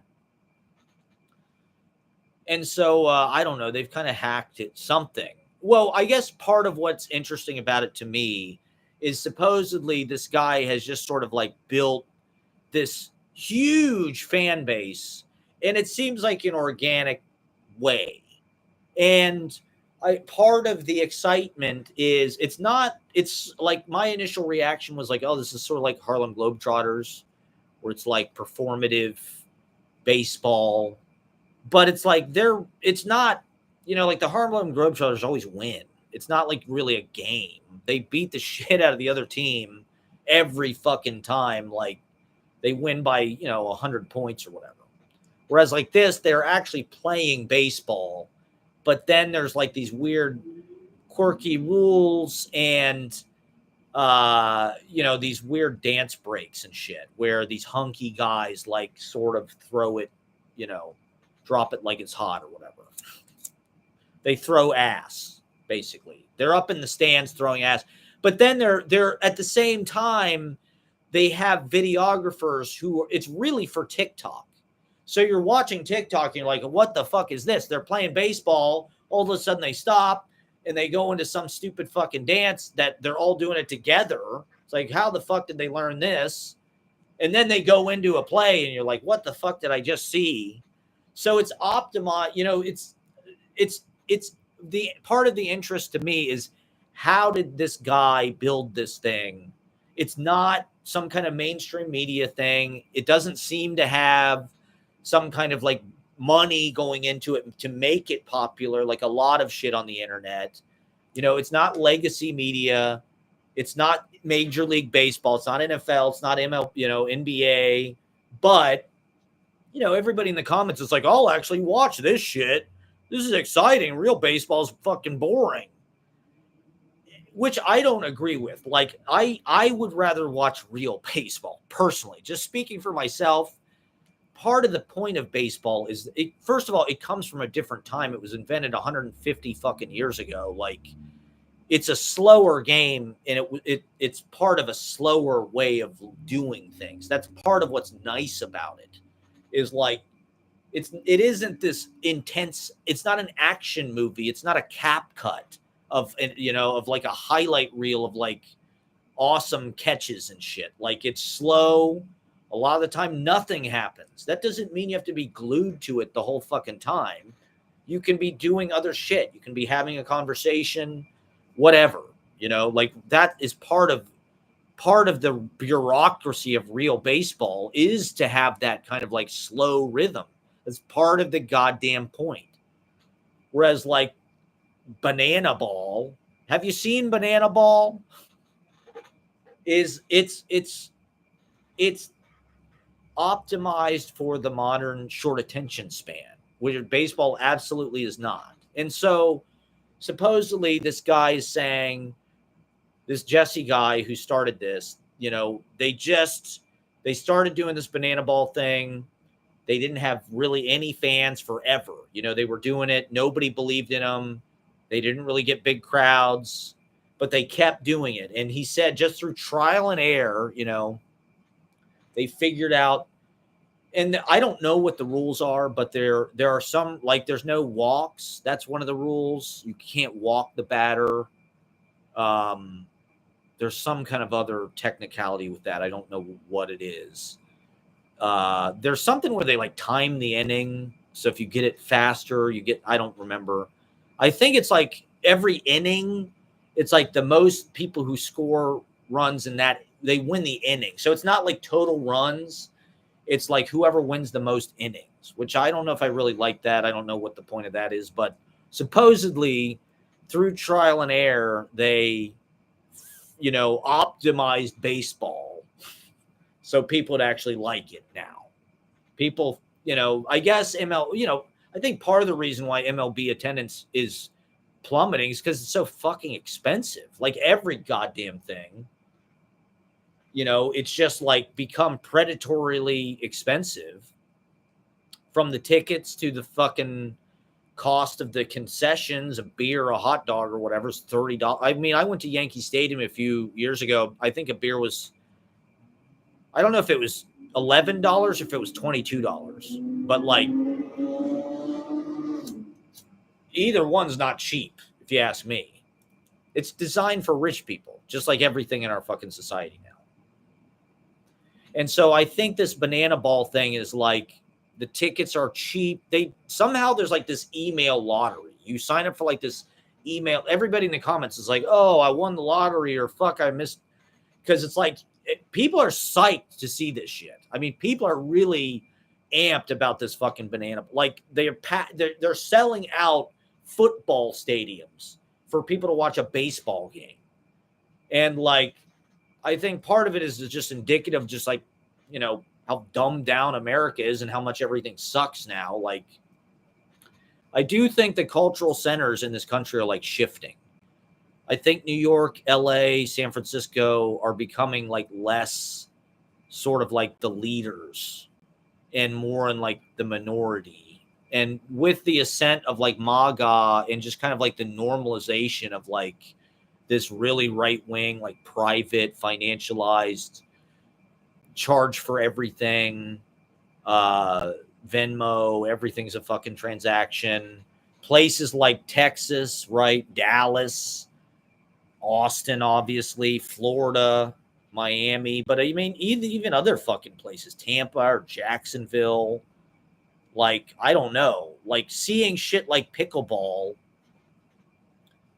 I don't really see things like thriving and like being born in New York City like that. You know, like there is like a music scene here, like don't get me wrong, and it's interesting. There's like a powerful art scene, but like uh, I don't know. I think to some degree like New York has been killed by like corporate influence. You know, it's like it's not an easy place for small business to take hold necessarily anymore because everything is a fucking Dwayne Reed or a CV or whatever, you know, some Chipotle, Popeye's chicken, you know, it's like it's not some mom and pop place with like a really distinct fingerprint. It's not an immigrant run. I did want to talk about Zorhan Mamdani because I do think that that is a positive thing. I think New York, contrary to what I'm saying, I think New York is like not a cultural leader in that like America is just sort of becoming this sort of dumb, monolithic, and like proud and shit like Banana Ball. That's what that seems like to me. It's just like this is just now with social media, the middle of the country has more of a voice. It's no longer dominated by Hollywood, New York, these coastal perspectives. They don't have a monopoly like they did. And so something like this Banana Ball, rather than go to watch MLB or whatever, people are choosing like, hey, I'll pay $35 to see this like professional wrestling fucking baseball where guys do like backflips. And like to be honest, I get it because I somebody in the comments said the Banana Ball players are their minds are so alive. And like I kind of can see that. I get why people are excited about this because these guys are encouraged to be really creative. They are really creative. They're doing backflips. They're doing this, you know, just of their own. They're encouraged to be entertaining and to be ostentatious and to try things to go viral, to get attention. And so there is this kind of like contagious enthusiastic thing that's happening where like they're pushing each other and they're doing crazy shit. That's kind of like, whoa. It reminds me of when I was in sports because when I was in high school, you know, like I've always been like sort of like not a huge person. And so by the time I got to high school, it was pretty clear I was not going to be like great at any sports. I was never going to be like a professional anything because I'm not super tall. I'm not jacked. Like, you know, it's like I'm never going to be able to hit a golf ball that far. I'm not that good at baseball, whatever. And so sports for me, but I was sort of like funny. I still have like coordination and like a physical, you know, uh, grace or something, awareness. But like it in high school, sports for me became more performative. Things like professional wrestling. When I was in gym class, I mean, my heroes were people like Buster Keaton, Charlie Chaplin, Jackie Chan, right? Shanghai Noon, physical comedy, but also people that were like stunt men and really uh, precise with like, and so some of the, you know, some of the shit I did in gym class was like, there were moments where you're just like in that kind of improvisational playing kickball or whatever. And you're just, it's hard to explain because like, it sounds like I'm bragging or something, but it's like, you just get so, and you're like creating this physical comedy in the game. And, you know, you do things that are like sort of beyond what you even think you're capable of, you know, as far as like moments where you dodge something or, you know, duck and then move. And then I remember this one time I like ducked and then I went up and it was like crazy. And then I like the base moved and I got the base and it's like, it all happened so fast. It was like a fucking action sequence or something, you know, like it wasn't necessarily the best baseball, you know, like it took me 12 minutes to run a mile or longer, but like there was something that, I was good at like physical comedy, maybe because I was clumsy or something. Like I wasn't really good at being on the team, but like I would have been a good mascot. Put me in like the animal costume and I would have been like funny and like, like those silent film comedians. They're just mimes. Silent film is mime. Like there's no talking. They have these white faces. It's like, and they're, that's kind of a lost art or something that's purely just visual. You don't see that. There's a beauty to that. And that's what pickleball is, or banana ball. I'm sorry. What's with all these douchebag sports in the post-COVID era? We've seen the rise of pickleball and the rise of banana ball. Very phallic, very Freudian. Well, these women, it's all this displaced sexual energy. All these bankers and consultants and analysts and like the run club people. This is where they put all their sexual energy into pickleball, jacking themselves off with a fucking pickleball racket. And these women in the comments of these banana ball, it's like these women are just frothing. And I saw this one comment thread. It was like all these women talking about how they'd been like ran through by these pickleball guys or banana ball guys. These banana ball players they just wreak havoc. When they come to your town, they get on Hinge and oh my God, they just fuck everybody. The banana ball guys are coming. They're on Hinge. They're all jacked. They're magic. They're Magic Mike. They got the magic stick. They're basically male strippers, except they are good at baseball. So they hold like auditions. It's like American Idol or something. This guy, Jesse Colton or whatever, I don't know, the yellow suit guy, the banana man, he envisions himself as like Walt Disney. His hero is like Walt Disney. So that's a red flag already. This like world building, brand building, attention to detail, right? Walt Disney was obsessed with the user experience in his parks. He had an apartment in Disneyland, Disney World. He would go there and he would walk around surveying the grounds to just fine tune the experience, to make sure everything was as good as it could possibly be. And that's sort of what Banana Ball guy, he's got his yellow suit. The videos are very like, they're all designed to go viral. All of it's interesting to see this thing that like is using TikTok, using online video as like a core part of his experience, and it benefits by both, right? Like people see the videos online, they go, "What the hell is this? Is this just some minor league baseball team that like learned some flash mob like wedding dance thing?" And now the guy just hit a home run. Like, what the fuck did I just see? Then they get drawn into like the online universe. It's like this in-group, out-group word of mouth thing where it's like, oh, have you heard about Banana Ball? We got our tickets. We're on the email list. I fucked one of the players. I'm ran through with Banana Ball, with banana ballers. I've been banana balled all over Alabama. And it seems to be, I don't know if it's like a Southern thing, but it's like, it seems to be like kind of like a country thing or something. I don't know. It's like white people in the, the middle America or the South, or it's the Taylor Swift people. Taylor Swift is filling stadiums.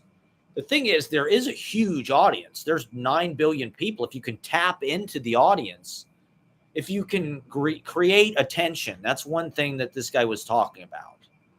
He was saying, this banana ball guy, he's like, if you can make something that creates attention, that's like power now. That's how you, and they did, they have through the uniforms, the colors, the dancing, the entertainment value of it. The yellow suit, they're in the stands, and then I guess part of it was how, it's so popular. How are they selling these fucking stadiums? So it's one of these things like, how have I not heard of this? Is this like it? I don't know. It does feel exciting that there's like an organic cultural movement that's like not something we've seen before totally, and it's just sort of coming from somebody's ideas or whatever. Uh, we've seen things like this. It's sort of like American Gladiators, or there was this like basketball. I forget what it was called. That was on TV like 20 years ago. That was like trampolines and shit. It's not necessarily anything completely new. There's like a guy on a unicycle throwing a pit. There's something weirdly religious about it too. There's something kind of Jesus-y about it. I think the guy said he met his wife in some kind of Christian thing. I guess that's also a Disney, it's a cult. It's sort of a pseudo religion or something. It's a big spectacle, a big kind of stadium.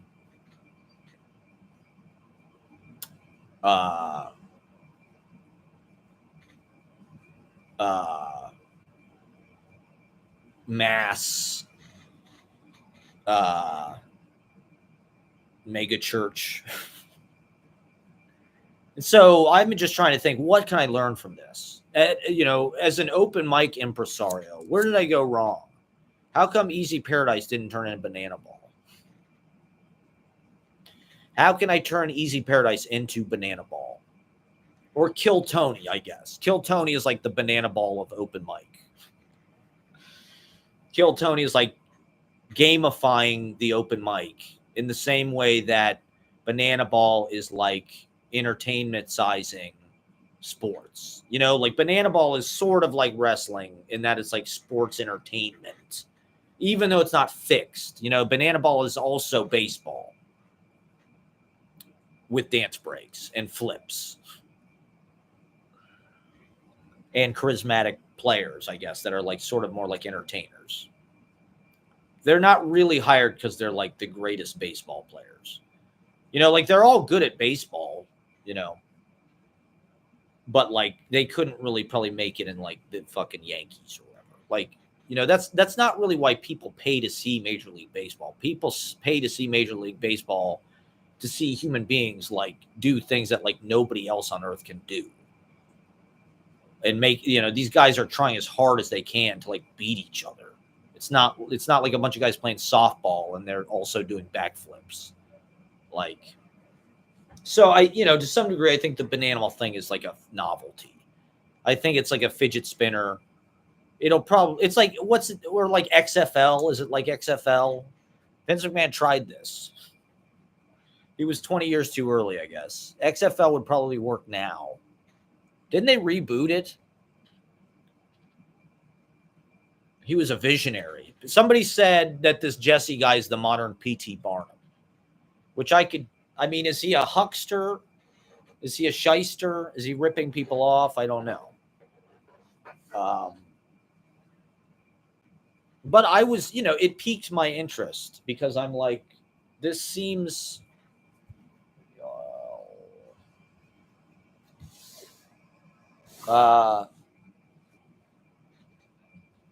it just hasn't felt like there has been any kind of like groundswell culturally from below, like something like rock and roll in the 50s and 60s. There, you get some sense that it was like just the mainstream media didn't even know they were trying to catch on. And it was just these people were making this stuff and the public was in hysteria. People were just in hysteria, screaming and that was a reaction against the time, I'm sure, the nuclear threat and whatnot. But you don't really see that everything like that in my generation has felt kind of manufactured. Things like NSYNC or Backstreet Boys, One Direction, all of the culture has felt very like mandated. It feels like corporations have decided we want Maroon 5 to be famous. We want Britney to be famous. We're going to make One Direction. We're going to make Beyonce everything. We're going to make, these people are sort of like just, and they're with the DNC and it just hasn't really felt like there's, a lot. And I, the cultural innovation that happened during my lifetime was like tech. It was apps and it was social media. It was Facebook, startups. It wasn't really like, I mean, maybe like long form television. Maybe that was like the last most exciting thing that happened where it's like, whoa, this is something that's like really great. Like our culture is producing something that's like high art or like never been done before. Like the music in the 50s and 60s probably felt where it's like, holy shit, these Beatles albums are insane. Bob Dylan albums are like, how is this never happened before? Where it's like, there's these huge artists that are like making these like mature masterpieces and everybody loves them. Everybody's listening to them. It's guiding it. It hasn't really felt that way in my lifetime, other than maybe like these TV shows where it was like, things like Sopranos, Breaking Bad, Mad Men, the prestige television. It felt like, whoa, this is groundbreaking. How are they, this is like, how are they writing this? It's like, it's so fucking engrossing. It's so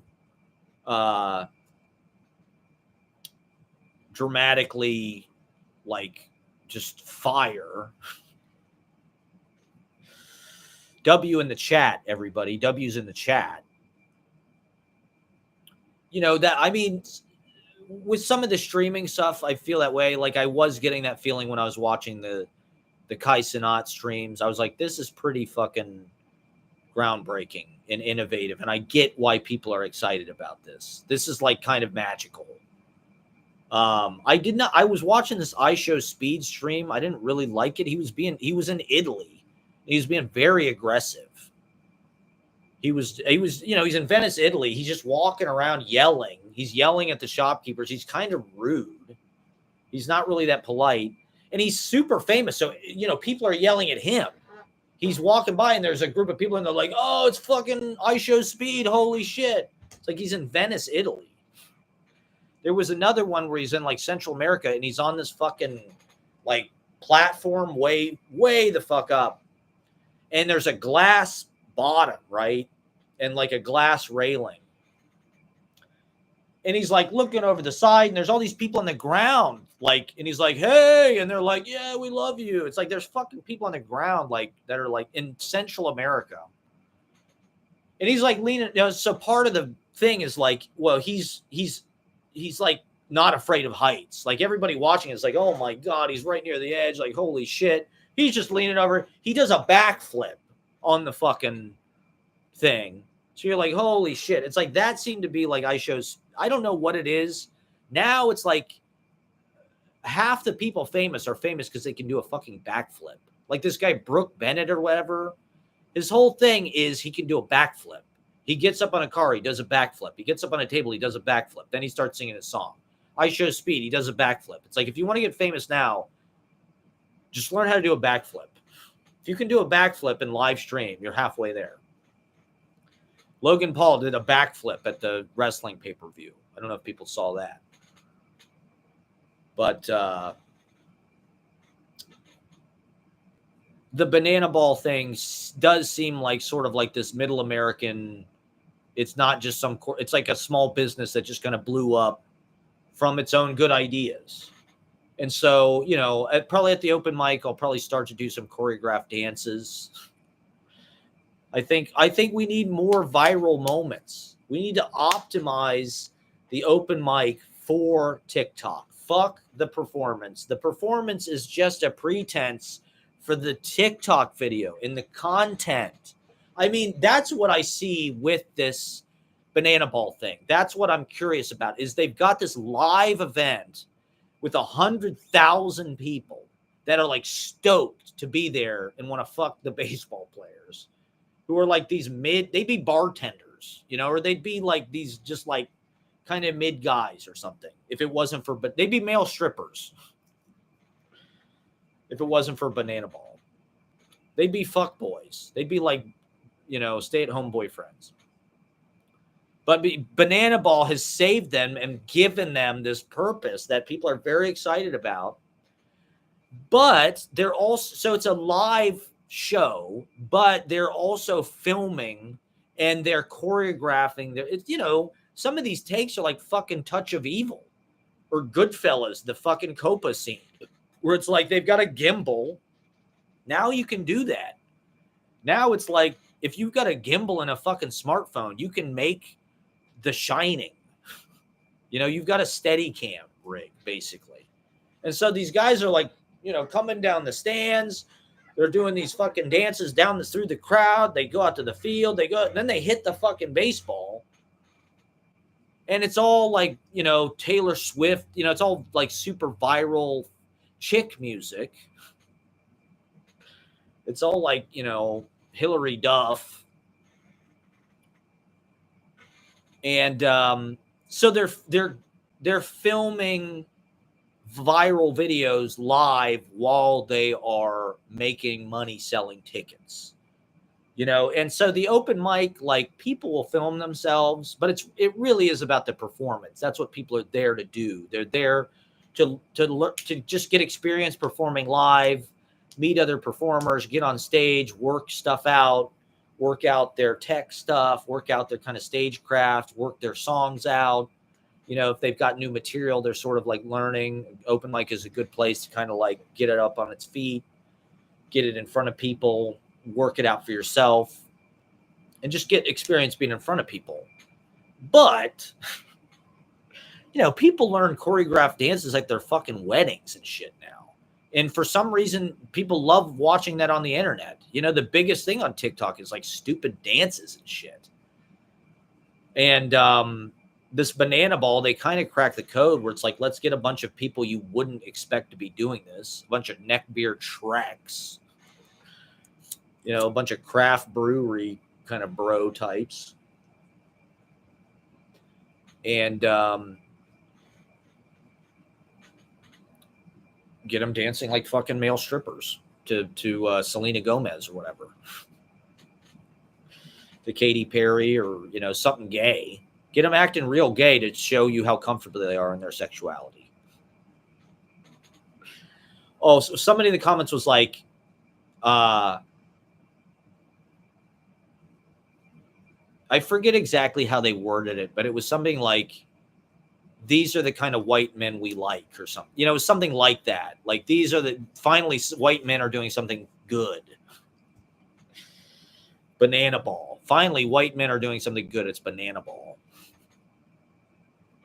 So I don't know if anybody's out there listening, the open mic people, that's my advice. We need to optimize our performances for virality. The open mic needs viral moments. I guess I need to learn some choreographed dances. I've sort of flirted with it, with the headset microphone. But maybe I should learn some fucking stupid like TikTok viral dance or something and do it at the beginning. That impresses people. I don't know. It's the rehearsal. Memorizing it, putting the work in. You're not just, like most things I do are improvised. And so these are, Banana Ball is not improvised. It is very, like the guy said, he's done trial and error to figure out what works, to figure out what's the most exciting, what people like, what people pay to see. And so they've built this thing. And so I don't know. I think as creators, as impresarios, as entrepreneurs, visionaries of performance, public events, you should be paying attention to this stuff. You should be paying attention to the streaming and the TikToking and chopping things up, clip farming. Dude, am I chopped? Don't lie to me. Am I chopped? I'm standing on business. It's not clocking to you, is it? See, I've got brain rot. This is all my brain rot. It's not clocking to you, is it? It's not clocking to you. I'm standing on business. Oh no, I'm chopped. Um, so last night I did. Thanks, shout out to Chris Aguayo for booking me again at Caffeine Underground. It's really been, to be honest, that has been a huge savior for me this year. Is that whole Caffeine Underground series? That's the third time I've played. Thanks to Chris Aguayo, he's been doing it every month or every couple weeks, and he's been doing good because the open mics are great. But I think that people are sort of figuring out like, well, if you book a show, it's actually maybe a better, because then it's like you get more time, you get to kind of run it, you get to run, you get to invite people, whatever, you get to go through all the steps. Like the open mic is a good place to sort of just get rolling, get in the scene, get into the bloodstream, meet people. But then they see like, oh, if we book a show, but they've been really good. And to be honest, like, there is like a really good scene of like male, well, not necessarily even male, just songwriter guitarists at this kind of open mic circuit.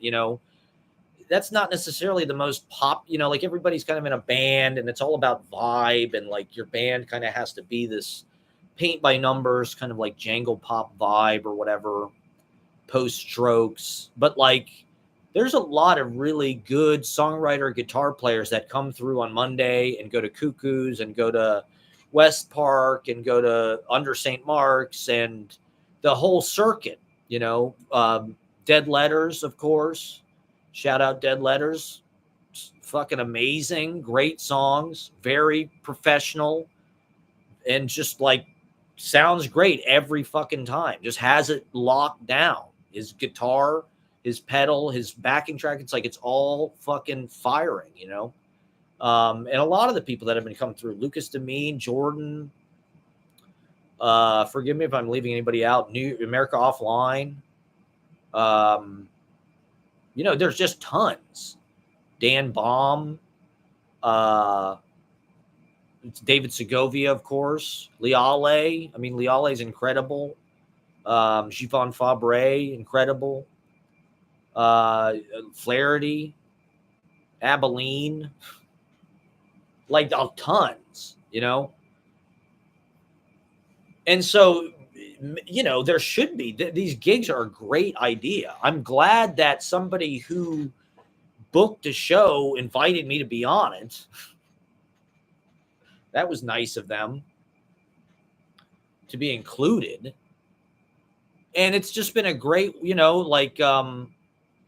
it's been important for me in a weird way, in an unexpected way, to like stand on my own as a performer in that way, because I was always nervous to get on stage, play my own songs by myself.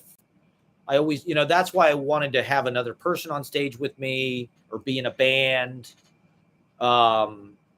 There was always some feeling like, oh, my songs, I kind of need a band, or they're not really finished enough, or, it's been a long time since I've written a new song. It's been probably almost 10 years since I've even written a new song. I don't really to me, it's like, it's hard to learn a song that you've written and figure out what's worth pursuing. It's hard to figure out because the things that I like, usually the audience doesn't really pick up on that much, and then other things they like. So it's hard to know which ones to pursue sometimes.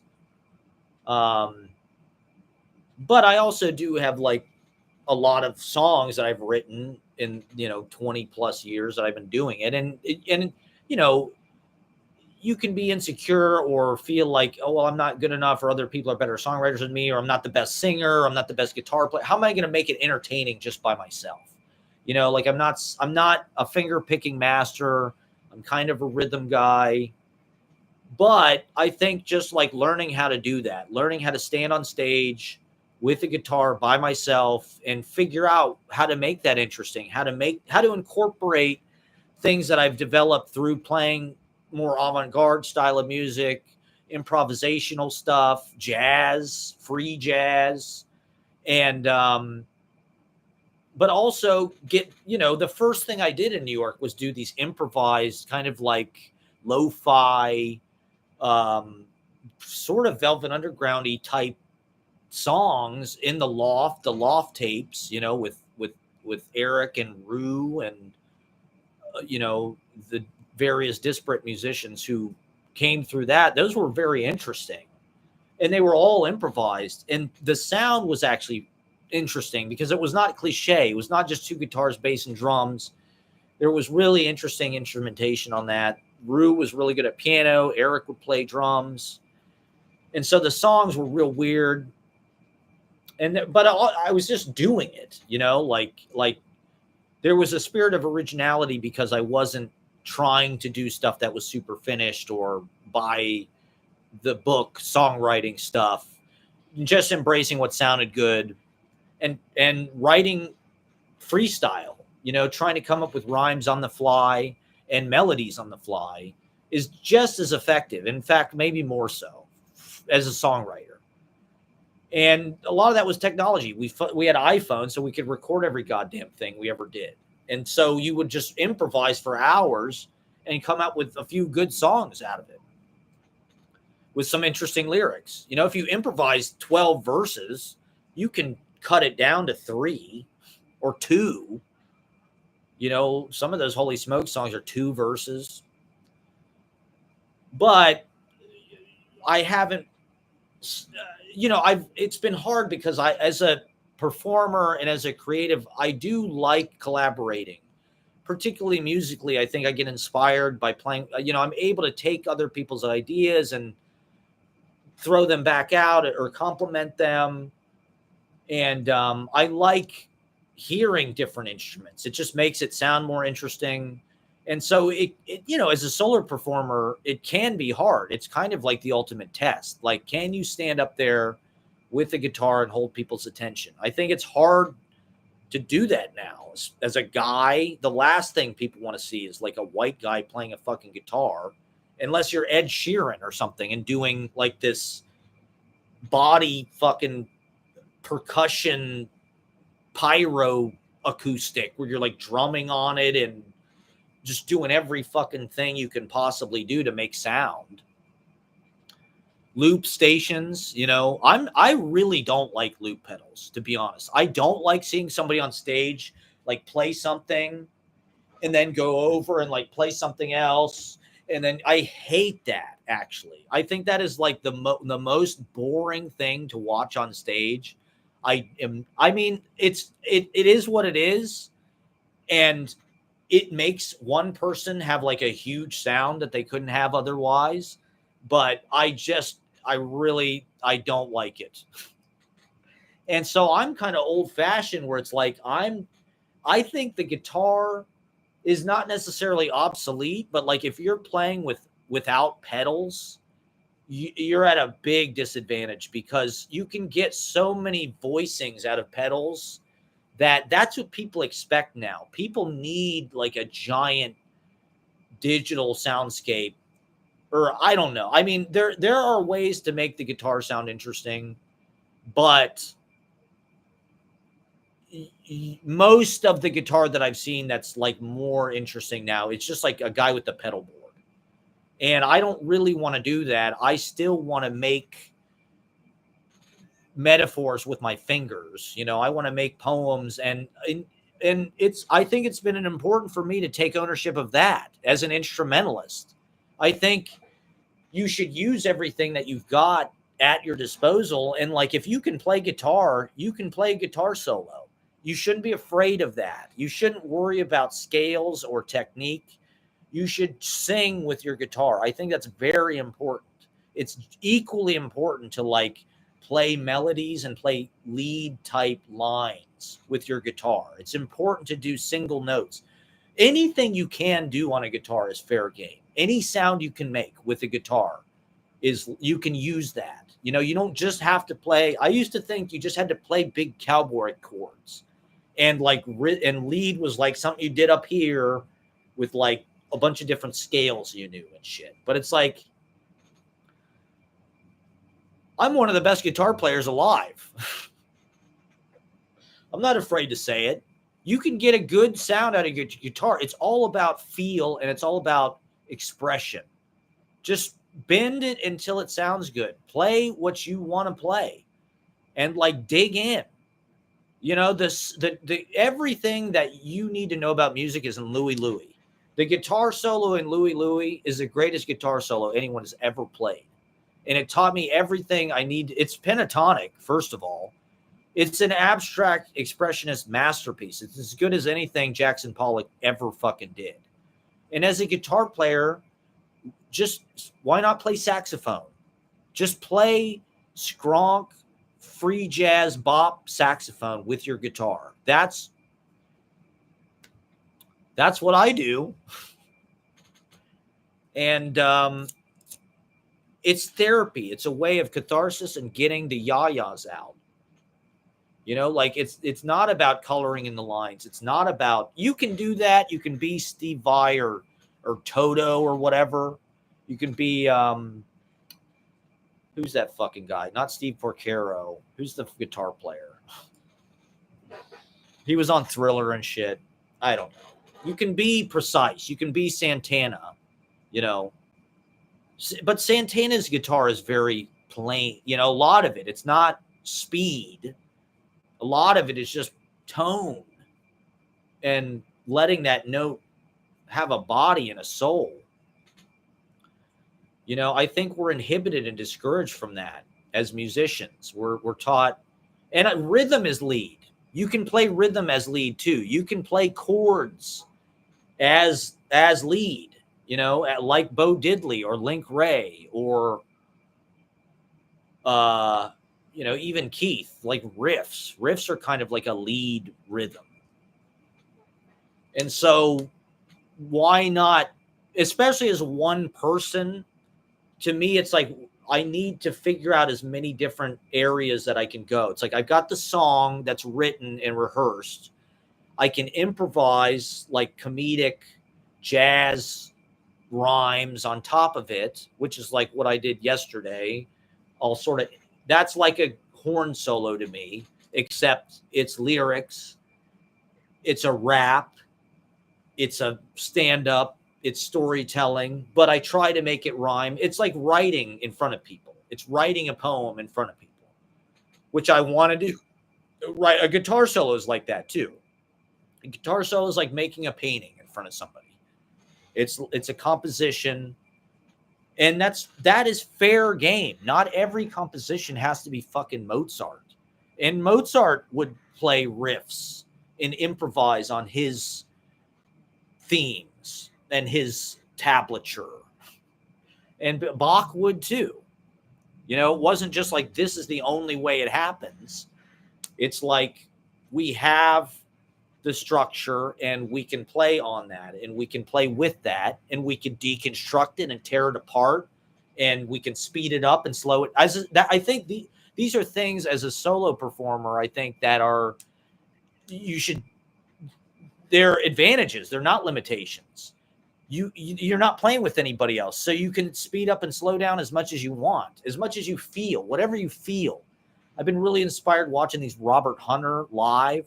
There's a lot of really good video on YouTube of Robert Hunter, the poet, who was a songwriter. And he's as much a part of the Grateful Dead as anybody, Robert Hunter. But he would go on tour by himself with a fucking acoustic guitar. And he, you know, he's a co-writer of most of the Grateful Dead songs. He wrote the lyrics. Jerry wrote the music.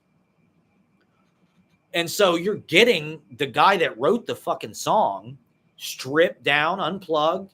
And he, you know, he's a little rough around the edges. It's poetry music. He doesn't sound like, you know, John Mayer. He sounds like a shitty Bob Dylan. You know, he's got a nice voice for what it is.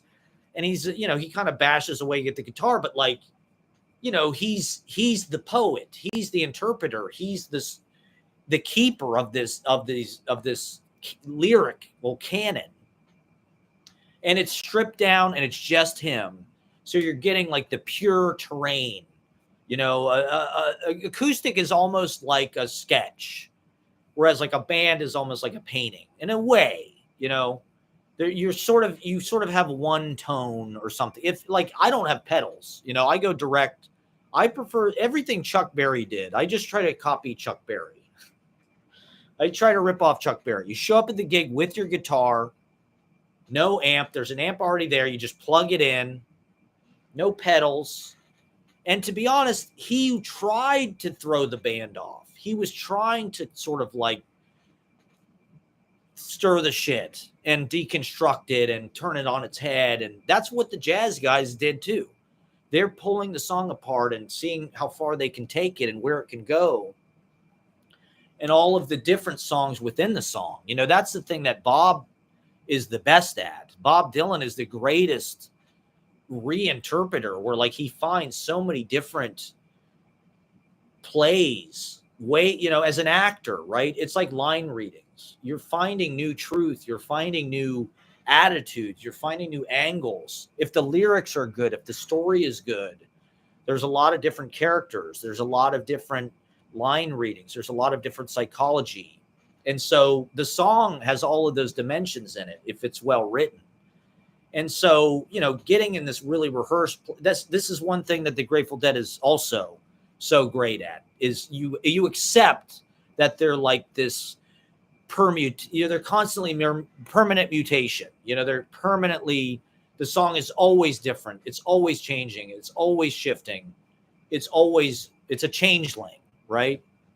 The material is responding to their experience, their circumstance, in their lives. So why not? If you got to play it every night, why not play it different? You know, why not try to make it whatever you're inspired to say that day, and find, you know, you happen into interesting new dimensions within the material if you're open to that kind of stuff. If you can find new roles to play, new situations that the sort of free floating dialogue can be coming from. And so, you know, I'm trying to rotate through these different, I can play a lead guitar solo. You know, I'm not Yngwie Malmsteen, you know, I'm not Dragon Force. I don't want to be. I think it's important to try to be primitive. That's always been important to me musically. The fact that anybody can learn to do this. It's simple. It's not a technique. Although everybody who plays guitar now wants to learn a bunch of technique. They all want to be Rush. People don't even remember what Louie Louie is. They don't give a fuck. They all want to be Rush. You know, rhythm guitar, lead. You know, you can get especially live, you can get a hypnotic effect going on with a rhythm. You know, I used to play with Willie Phoenix in college. Some sets, he would play one song the whole fucking set. He would play I'm a Man by the Yardbirds, I think, for like the whole set. Or he'd play Gloria for the whole set. He'd play Gloria for 30 minutes. And he'd go all over the crowd. I'm a Man. I mean, can you imagine hearing that for 15 minutes? But it's part of the magic. That's part of the mojo and the shaman thing, is that repetition, that cycle, that hypnosis. Gloria, you know, that I've always been a fan of those type of songs, those three, you know, and that's what I Want to Be Your Baby is. I Want to Be Your Baby is just Gloria. It's just a little bit tilted. The emphasis is a little different, but it's really the same song. It's E, D, and A. And it's just a cycle. And you could play that song for half an hour. You could play that song for 45 minutes. I think as musicians, that kind of shit should be fair game. People should be encouraged to explore and vamp and settle in. It's a way of becoming present. It's like a meditation. It takes 30 minutes to become aware. You know, it's like, I think Miles Davis has this quote about it takes him 30 minutes to hear an A chord or something. You know, you got to play it before you really hear it. And, you know, everything is encouraged to be super fast and quick and 5-minute time limit. You know, and I mean, that's the thing that I get the most, like, anxious about, because, you know, I only play one of these gigs every month or two, where it's like, okay, I've got 20 to 30 minutes myself. I'm going to play music, guitar. So it's like I got to choose my material carefully. I don't want to repeat shit I played before. I want to, you know, do my whole repertoire, play things people haven't heard, maybe play deep cuts, stuff I haven't rehearsed. And but it's not like I'm playing every night for 5 hours or something, where it's like, okay, I got all this time I got to fill, and I can play a song for 30 minutes. You know, I can play Fire on the Mountain for 30 minutes. You know, or Row, Jimmy Row, or whatever it is. We can really stretch out, not fade away, or Dark Star. You know, I think that stuff is all valid. And it's a shame that, like, there isn't the live performance opportunities necessarily to support that stuff. I think with streaming and like busking, that's probably your best opportunity for that. It's, you know, it's not like the 50s, 60s, 70s, where it's like you have to play 4 hours a night or 5 hours a night or something. You've got to stretch material. But I also think that it's good to do that, because this is something I've tried to do with my poems, right? It's like when I do a feature, if somebody gives me 10 or 15 minutes, I'll read one piece that lasts the whole time, because the idea is like the audience will go into like a deeper hypnotic state, where it's just like, it is meant to be this kind of environmental ambient thing that just kind of comes at you and keeps coming at you. And, you know, I don't have a lot of space. You know, there aren't like gaps. It's more meant to be like ambient music, like that music for airports or something, where it's like this, it's almost like a leak, you know, where it's like, it's not overly busy, where you're just like getting fed and fed and fed and fed and fed and stuffed till you choke. It's sort of like a relaxed listening, a broadcast like this. I've been talking for 2 hours fucking straight. I really haven't stopped at all. And these things are just coming at you and coming at you and coming at you. And some things stick and some things don't. And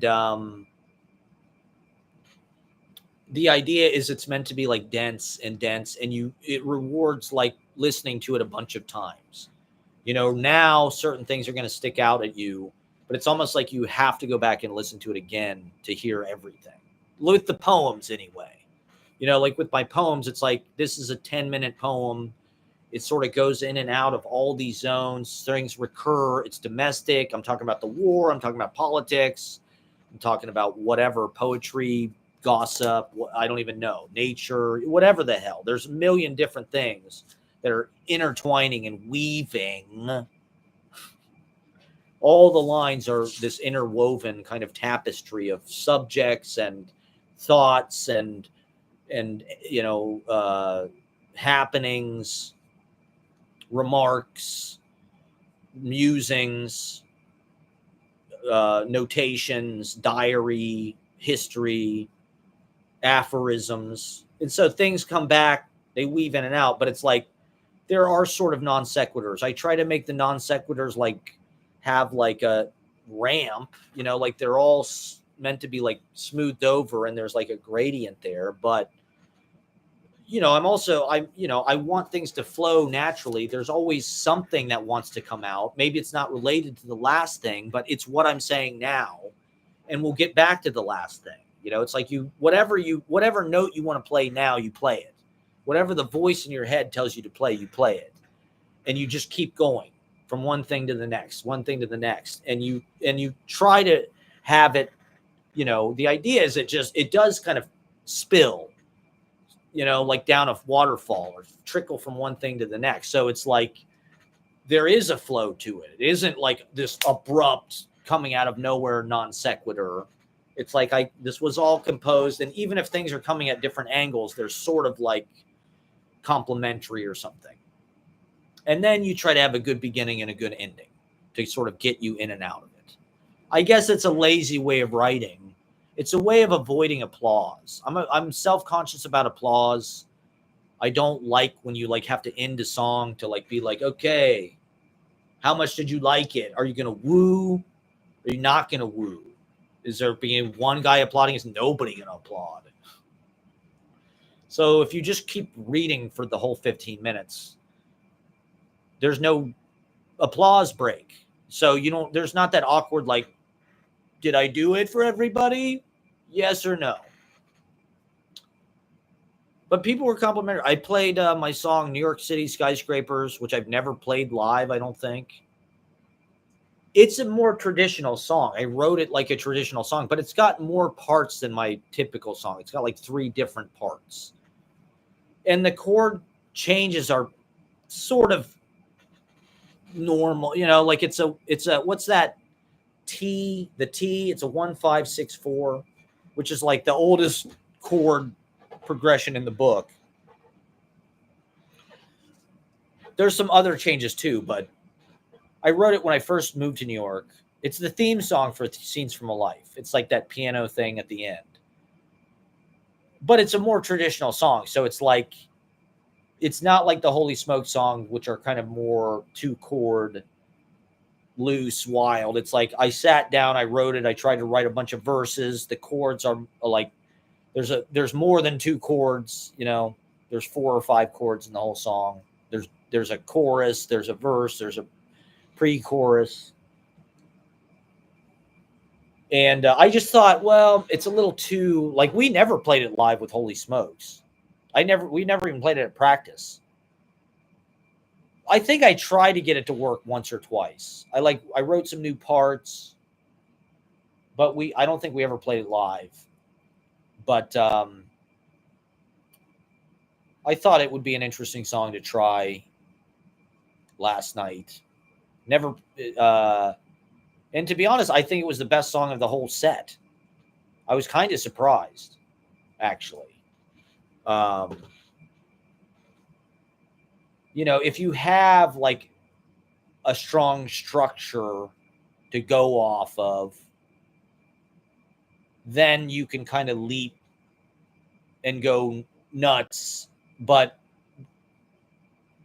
there's more to kind of show for it. When you have 2 chords and you're going nuts on like a vamp, it's like, okay, this is just a vamp. Whereas like this song kind of has these different parts that kind of logically refresh the ear, because you go to this and then you go to this. So you can kind of leap off and come back, and I would like to write some new songs. I would like to get a few new songs. Well, now that I've been doing these gigs, I've got a gig next month, July 26th, rooftop gig. Shout out to Jordan for the hookup. These guys have been good about keeping me in this kind of circuit. Like I said, there's a lot of good people on the show. Chris Aguayo, Slow Capital.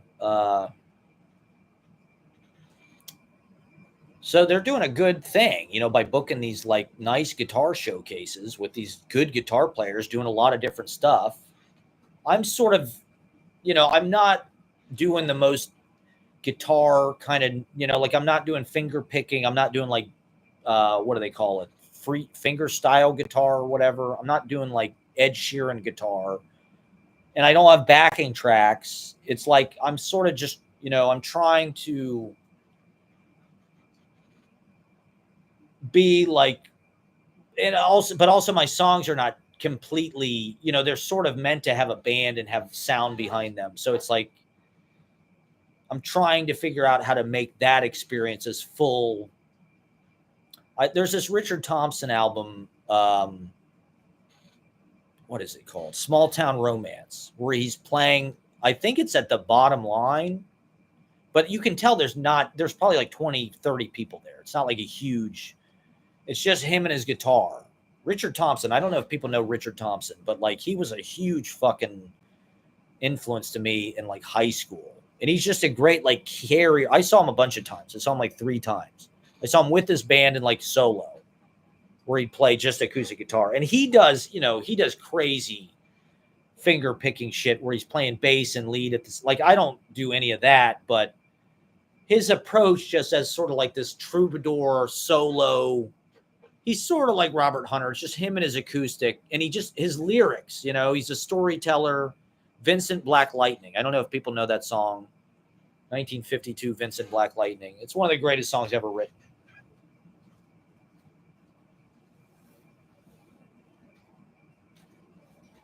Probably going to get off soon because Ashley is about to be home sometime soon.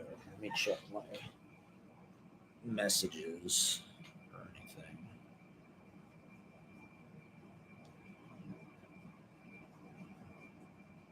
No news. This is just a quick social media break.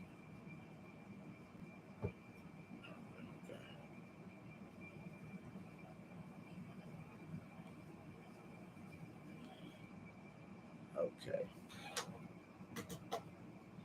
Who knows? Well, I guess I'll keep going. Yeah, now I'm just this is inside the actor's studio. I'm just going on about my technique or something, my influences, like anybody gives a shit. I mean, nobody that I know came to these gigs. Not that that's, I mean, I'm proud of what we're doing, like it's nice to go out, and there was people there, there was 10 people there or something, and people were complimentary, after I played in my room. I got to rehearse because I finally put new strings on this Fender guitar, and so I did rehearse a little bit. I didn't necessarily want to go into this totally without a plan. I wanted to have a little bit of a set list and some songs that I kind of, I at least wanted to play a little bit guitar. And it's also just like, I'm not just trying to get blitzed high out of my mind and go up and play. Like, it helps to be a little sober when you're doing gigs, because then you can kind of keep track of the song. When you get really high, that's when it all kind of just like, it can be hard to maintain. And that's when things really go, which, can be fun. But for this stuff, I wanted to show like, okay, I can play the song, like a lot. If you're sober, if the songs are good, they just work. You don't need to be high. But, I've been playing somewhat consistently. I've been doing the West Park thing. If I go to Cuckoo's, I haven't been in a while, but usually I play guitar there. I play guitar at the open mic with some regularity, at least once a month or once every couple weeks. And I bomb at the open mic pretty regularly. Like I played at the Prom. That was not sounding that great. I did Twist and Shout and To Know Her Is to Love Her. It was kind of corny. I don't know. But it's I'd like to do more of it. I'd like to do more gigs, just going out playing solo. It's been kind of fun, and I think I'm starting to get a little bit more thanks to these gigs, these Caffeine Underground gigs. Thanks to Chris Aguayo,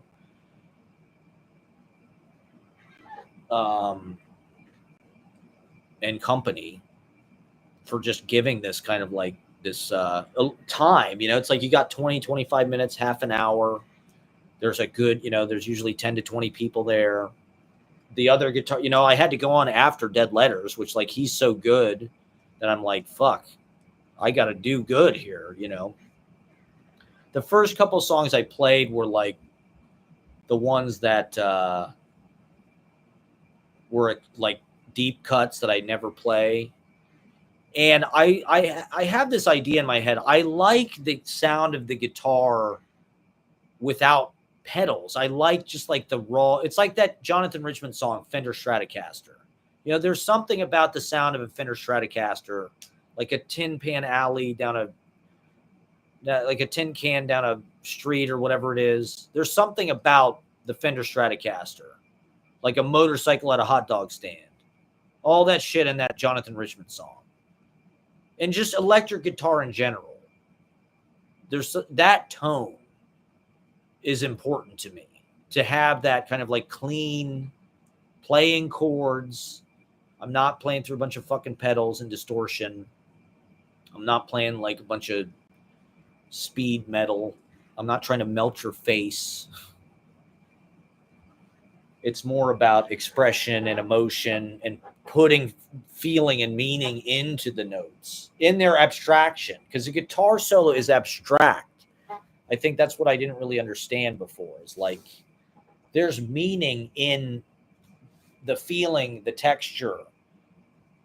You know, it's the way the notes scrape and bend, how long they last, what they color they are. You know, all of that has information. All of that has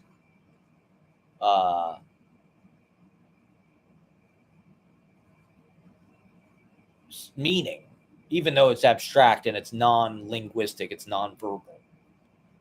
I'm going to get off pretty soon. Thank you guys for watching. As the lights go down, as the sun goes down.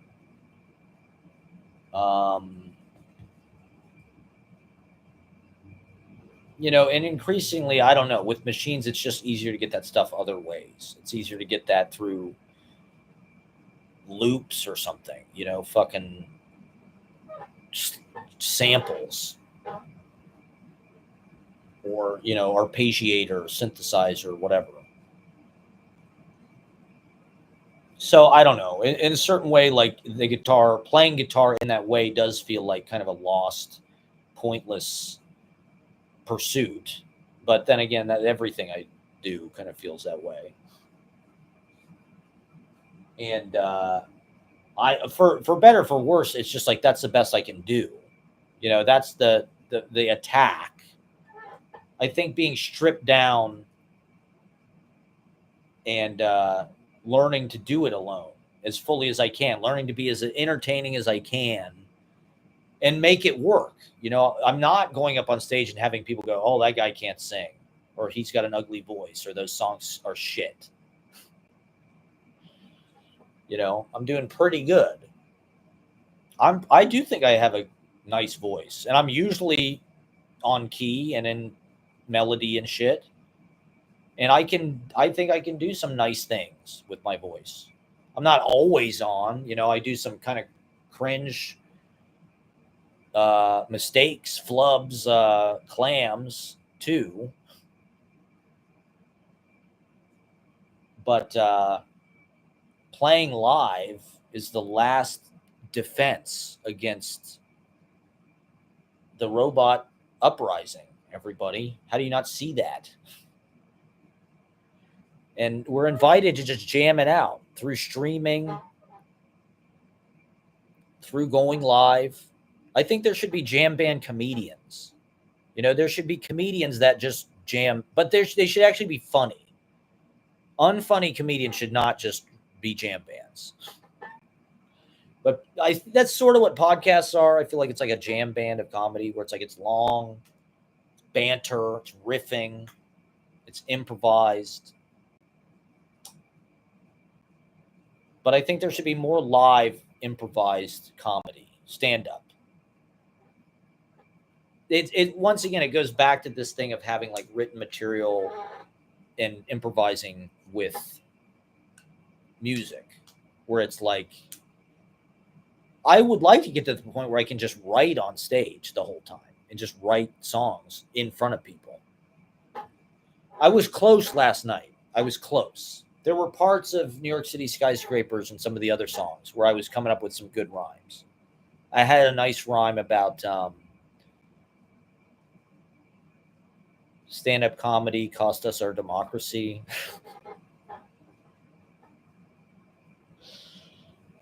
See, that was a good rhyme that just happened.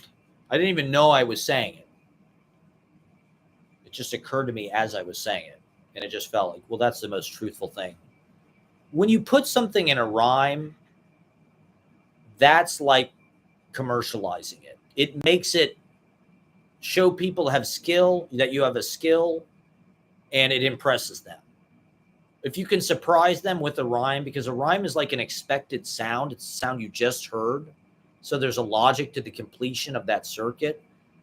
But the thing about an effective rhyme is it's unexpected. It's a word that you're like, oh, yeah.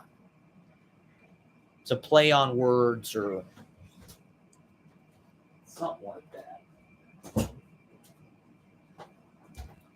All right, it's about that time. I got to get out my free pre-roll. Should I put this thing? I'll put it over here, I guess. I don't know. Ashley said she'd be back at 9. See if I can get some of this. Can you see that sunset out there? It's pretty nice. I love this street. This street was the last image in the poem that I read on Thursday. I'm encouraging people, go back and watch my reading on Thursday. Not that anybody gives a fuck, but if you watch my live streams, the poetry, my poems have just become like condensed version of the live streams. I usually cover the same material in my poems, in my readings, but it's condensed, it's succinct, it's distilled.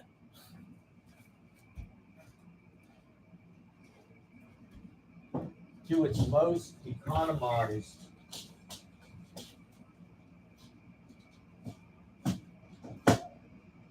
If there's anybody just tuning in now, if you're just tuning in now and you want to hear my hot take about the wars, go back to the beginning, because my whole first hour I was talking about Iran and Israel and all of that. And now I'm talking about guitar. It's for all the bros, the music bros out there. It's not easy being a guy playing guitar these days. You got to be in a yacht rock band or something.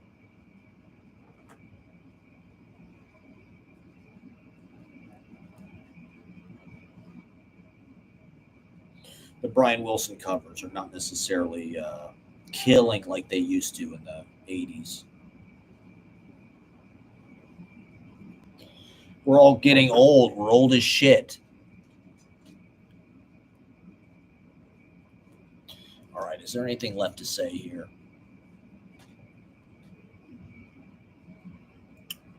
Oh yeah, I was pimping my reading. Yeah, if you like the live streams, go back and watch my reading, because like I say all the same stuff, just quicker. It's like watching this on 4 times speed. And on Thursday, we were not really in the war. There was still some sort of like, is Trump going to do it? Is he not going to do it? Remember, he was going to give us 2 weeks. Then he premature ejaculated the bunker buster. But what the hell did you expect? We knew what was going to happen. He told us who he was. It's not clocking to you, is it? It's not clocking you. I'm standing on business.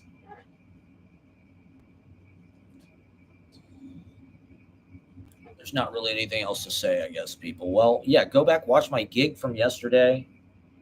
I had some political moments in numerical America. Oh, look at my hair.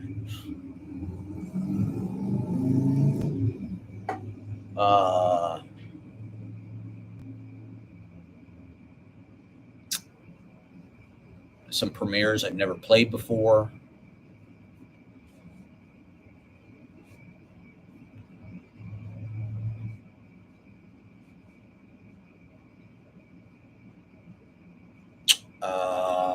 What else? Yeah, I don't know, because I do this and people watch this and I love that. I love doing this, but then I'll live stream like poetry readings or the open mic or the gigs, and people do watch the open mic. I think that's their favorite thing, although the one this week didn't get that many views. I'm not really sure why. I only got like 40 views this week. I usually get 70 or 100 or something, sometimes more. With the reading, I don't know. I usually will get 20 views on a reading or a music thing, but the viewership has been going down. Just in general, this is my report. I know nobody gives a fuck about this. This is kind of need to know personal information, but my viewing hours are way down, and my, everything is down. My fucking story views on Instagram are way down. It used to be some of my stories I'd get 600 views, 400 views, 300 plus views. Now it's like I'll be lucky to get 230, 240 views. It's like maybe the shit I've been posting hasn't been hitting as hard. Maybe people are just sort of sick of me posting the same shit over and over again. It's not funny anymore. Easy Paradise Open Mic. It's DM to sign up. Nobody even knows what it's called. Is it pathetic that I use this name? Everybody just calls it KGB. Multiple people have come up to me. It's like, easy what? What is it? It's easy something paradise? Paradise Lost? What is it? Stop trying to make Easy Paradise happen. It's not going to happen. It's KGB. Even KGB doesn't use it. Even KGB's like, it's our open mic.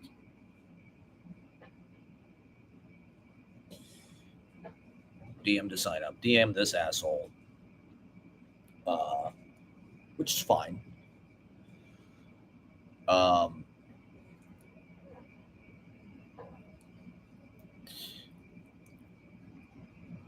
I've thought of maybe I should just start posting on the Easy Paradise Instagram. Just posting like this shit.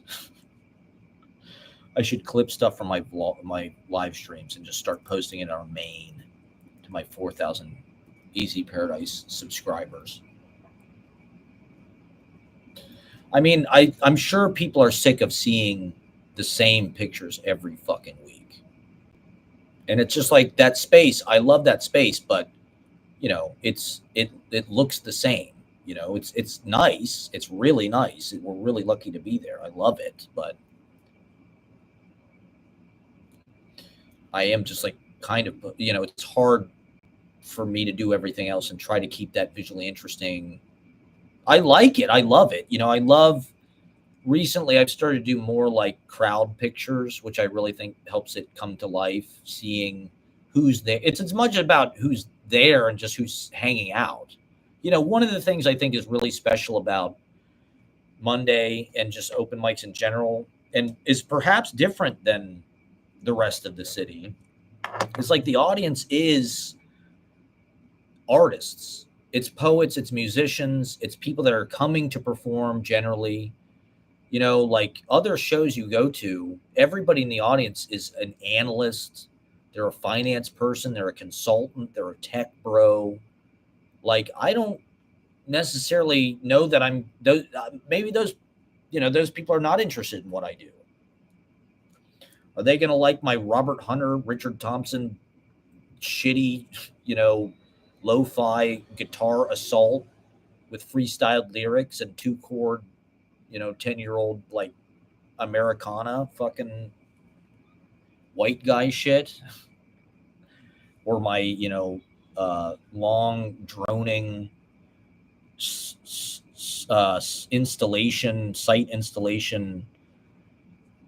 mansplaining, psychological broadcast poetry? Are they going to be into that?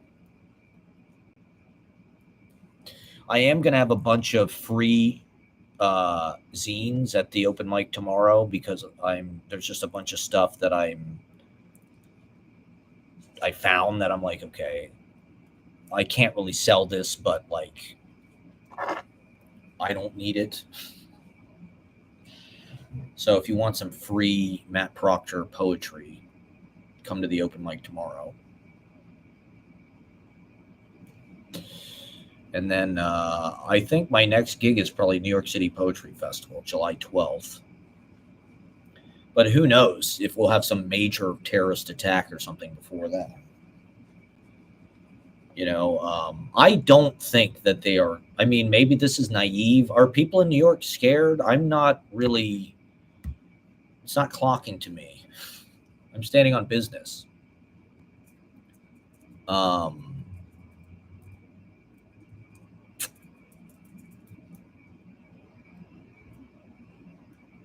I don't necessarily think that is something that would happen like immediately. I can't speak for what Israel is doing. Like, Israel is bombing Tehran and like killing innocent people. But this bunker buster thing, it was like, as far as I know, they dropped it supposedly on a target the size of a washing machine. And supposedly this bunker was evacuated. I don't think they killed any scientists other than the ones that they wanted to kill that they already killed the other day. Like, Israel seems like they're sort of strategic about they want to kill these fucking nuclear scientists and this and that. And so, I mean, it's not like we went in there, the United States anyway, and dropped a bunch of bombs on their people. So I don't necessarily think they're going to retaliate with, like, we're going to blow up a bunch of people in New York City. At least not immediately. Maybe it will come to that at some point. Wouldn't that be more likely to happen in California? I mean, Tehrangeles, right? That's where all the Persian people live. I don't know. I don't know. Who the fuck knows? How can you even speculate or prepare or anything for that? I mean, this country, I don't think there's anywhere that's safe, to be honest. I think it's going to erupt. If things keep going like they're going, it will erupt in civil discord where the country tears at the seams because we're already divided. They're making these giant policy decisions that people are not going to stand for.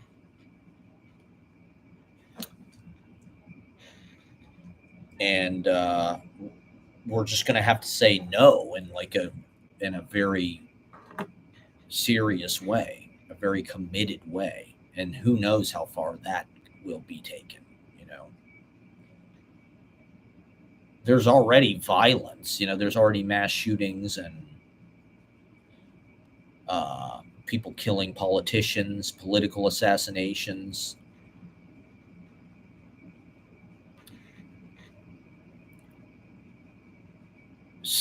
Unrest, people actively fighting the police and vice versa. So it feels like things are just getting warmed up. I don't know. So I mean, as I was playing yesterday, I'm like, is this really what I'm still doing? I'm still just going to be playing like I Want to Be Your Baby in some fucking bar in goddamn Bushwick to 10 people. 10 years later, this is what my life has added up to. I don't even have new songs. I got to pull out some song from 15 years ago.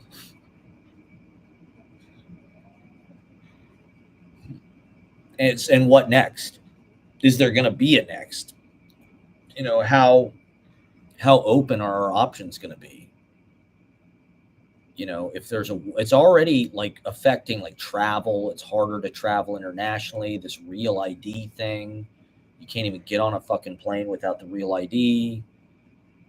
And so it's already becoming more and more difficult to just be free to I don't know. I have this, but I was right about everything. And that's what this live stream has really been about. Is we called it, we talked about it, we have said the whole time that Trump is not to be trusted. He talks out of every fucking side of his face. And I mean, there's people protesting, but it just feels like supposedly the No Kings protest was like the biggest protest ever or something. I heard. I don't know how that's possible because, like, to be honest, I didn't even really hear about it. I think No Kings is a stupid, like, all these fucking protests, they have stupid names now. So I mean, I guess I knew what it was about, but like, was it about Trump specifically or is it about in general? No Kings? Like, what the fuck is this? I wasn't there. I didn't even know about it, really. I mean, there's tons of protests happening, but it just feels like Oh, okay. So, like I was saying, I do think that the Mamdani is positive and a hopeful sign. Zorhan Mamdani. And I think, like, if you look at AOC, right? AOC was something that happened sort of in the early days of Trump as a reaction, and it happened in New York. You know, New York was the place that, I mean, the squad, they're from a bunch of different places, I guess, but like AOC is kind of the most visible, famous member. New York voted her into office, and that was a hopeful. She's still like the only person that I can see that's out there. Her and Bernie, but Bernie's fucking like Obi-Wan Kenobi, or he's like Yoda. You know, he's like dying. He's old. Like she is like really standing on business for us. And she's already saying they should impeach the motherfucker, and she's right. And thank God for AOC. AOC should primary Schumer and whatnot. And so I think Zorhan could be a similar thing. Where it's like everything is going to shit. America's gone berserk. The autocracy is taking hold like quickly. New York City can send this message politically. We can make a decision for ourselves. And it's a similar thing, I guess, to Banana Ball, where it's like this guy sort of came out of nowhere. It's a groundswell. It's an organic movement. It's not. He's not Cuomo. He's not. You know. He's not Kamala. He's not Eric Adams. He's not somebody that's being forced down our throat because the powers that be want him. They don't want him. There's been a lot of resistance. There's been a lot of, this guy's, inexperience or whatever the hell it is. And so I think maybe that's how the shit will go down. Maybe America will split and places like New York, California will secede, will withdraw their tax dollars. Why do we want to fund? Why do we want to pay into the federal government if they're just going to bomb people that we don't want to bomb and all of that? And, we will have socialism here. We will have people like Zorhan and AOC and whatnot. And we'll have a rent freeze and we'll have affordable housing and we'll actually maybe that's how it has to be. It'll maybe never get done in the democracy with all the dumbass red states who want whatever the hell Trump's platform was. We don't even really know what it was because he's not doing anything he said he was going to do. He's just doing Project 2025, which he said he wasn't going to do. And he's invading other countries, which he said he wasn't going to do.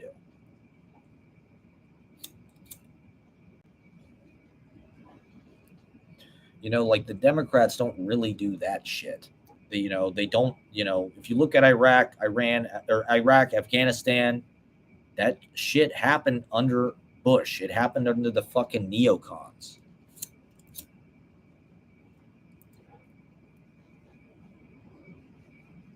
And yet they use it against the Democrats. It's used against the Democrats as the example of like, well, the Democrats are just as bad.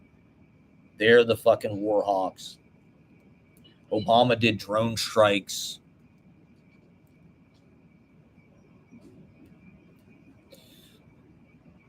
If the Democrats didn't do that shit, they would seem weak. So they have to walk a line. If the Democrats did what Bernie did, people would call them weak and they wouldn't vote for them. That's what always happens. The Republicans are tough. They're the ones that like want to deport everybody.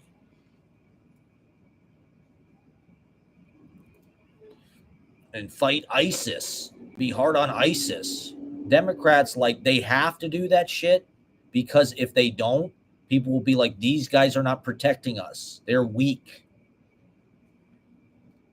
So they have to support these wars to some degree. Or like, they're walking a line where it's like they'll provide aid to Ukraine, but they won't get, they're not going to bomb Russia. Why not just go after them? Fuck it. We bombed Iran. Why not just bomb Russia? Take out some of their fucking nukes. Because they have fucking nukes.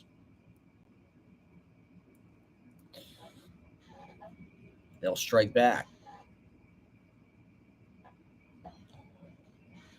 So it does matter who the fuck you vote for. And unfortunately, I mean,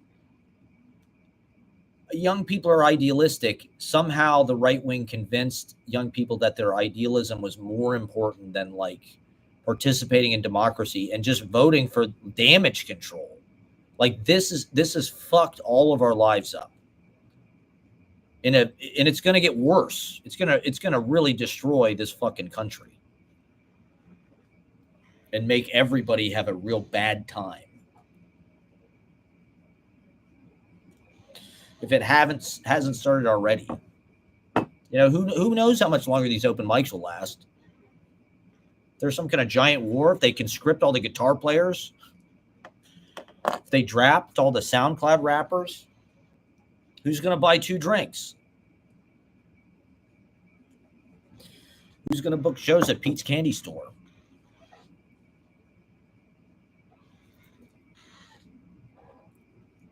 Who's going to play at Arlene's Grocery? Be too busy getting cooked and fucking the Strait of Hormuz. So what do? We're already in it. It feels like we're already dragged into it. This thing has begun. I mean,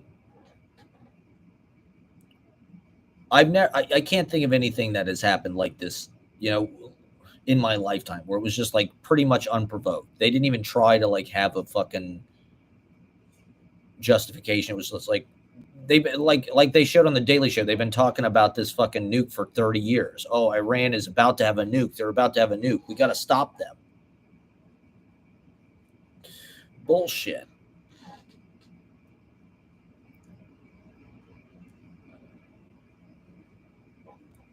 You know, these things escalate. There's a tit for tat. That's why we don't do shit like this. That's why we mind our own fucking business. I don't know. In our passive aggressive way, you know. The narrative is that the United States is already, it's great Satan. We have military bases everywhere. We're assholes. This is a prime example of that. This is a prime example of like meddling in a country's business that like we really have no right to do. And it's just crazy just how Trump can get away with this shit without really a logical or coherent like reasoning, explanation, a vote. What if Obama did it, right? What if Obama did this?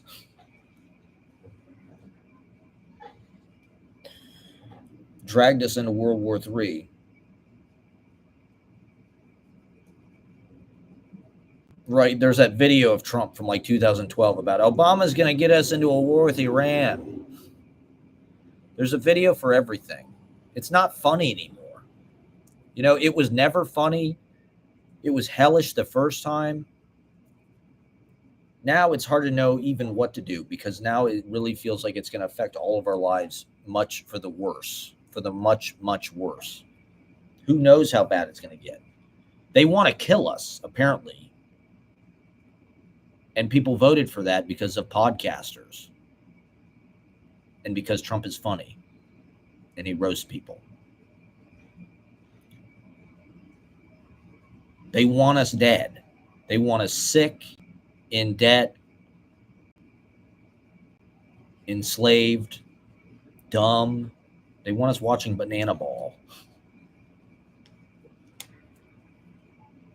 and just burning ourselves out, you know?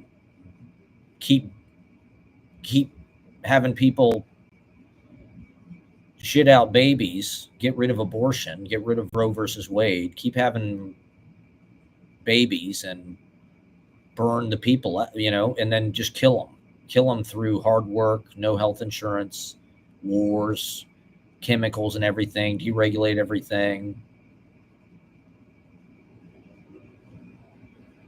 poison in the food. poisoning the environment, killing the natural world, killing the animals. It's really crazy how, when Trump got elected the first time, people were obsessed and it dominated everybody's life, and everybody was completely devoted in everything to like stopping him. Punch a fascist, resist. We're going to vote in the midterms. We got to get this guy out. Everybody's actions, all the wokeness, all the virtue signaling, it was all a resistance to Trump, to stop him, to get him out. We don't want this. We don't want dictatorship. We don't want white supremacy. We don't want patriarchy. We don't want this rapist. We don't want these values.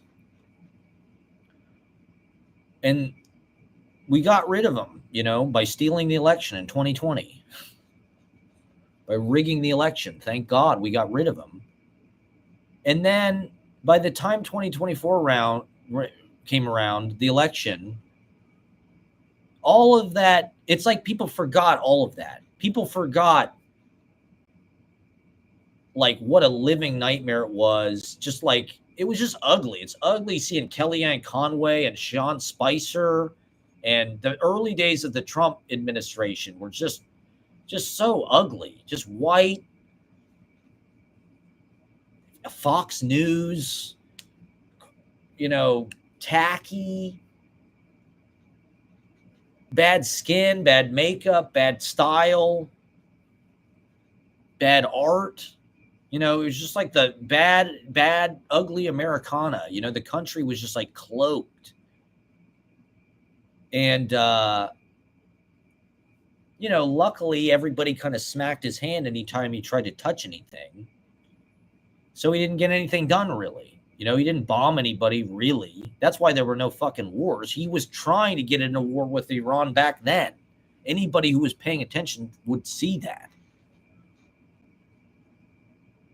But then the pandemic sort of happened and stole focus. And then everybody got money and Biden came in. There was the lockdown, the quarantine. There was sort of this weird era of like relief and sort of like like a prosperity or like a flourishing suddenly. But at the same time, the consequence of that was the inflation. They raised the price of everything. Raised the price of rent, food, eggs. And, but people didn't really understand that, like Biden, Jerome Powell, they had it under control. They were doing as good as anybody could have done, putting that much cash into the economy, having the predatory capitalistic system we have where just like price gouging is encouraged. Price gouging is a way of punishing us and social control. And it's greed. It's just stealing. It's wealth redistribution. All these poor people have money. We're going to raise the price of everything to get it back. And the cost of everything went up, houses, whatever. And so it's just amazing that, well, first of all, that Trump was able to sort of like undress his reputation and his brand so that he wasn't really associated with these things anymore. Like no one was really gave a fuck that he was white or like that. The woke narrative had kind of played itself out. Everybody was kind of tired of it. And there wasn't really this idea that he was like a sadist or a creep or like violent or, he managed to sort of like change his public image to be this sort of like lovable, like he's just dancing. Oh, he got shot. He got shot for us. That's my president, that guy. He fist pumped. He's such a fucking baller. He's such a hard ass. He's such a dog. He's got that dog in him that he just fucking did the Black Power salute after they almost blew his head off. You know, they sort of unfanged, you know, there was this sort of dissociation where they just it's like cigarettes or something, you know, like they just disassociated Trump completely from his harmful effects. There was no concept that if he got reelected, anything malignant would really happen. In fact, it was going to be better. He was going to pull us out of these wars. The wars were going to stop day one, right?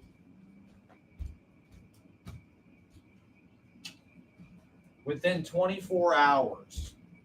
Within 24 fucking hours, we're going to be out of these wars. Ukraine's going to be over. And we're going to be just making so much fucking money. We're all going to be crypto rich as hell. And it's like, yeah, he's a liar. He'll say fucking anything. He'll say anything to get into your pants. You grab him by the pussy.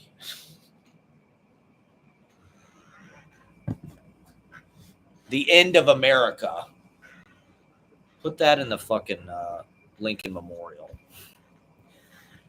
7 years ago, we grabbed him by the pussy. We grabbed this fucking continent by the pussy. So America's got to pay the price, I guess. We chose poorly.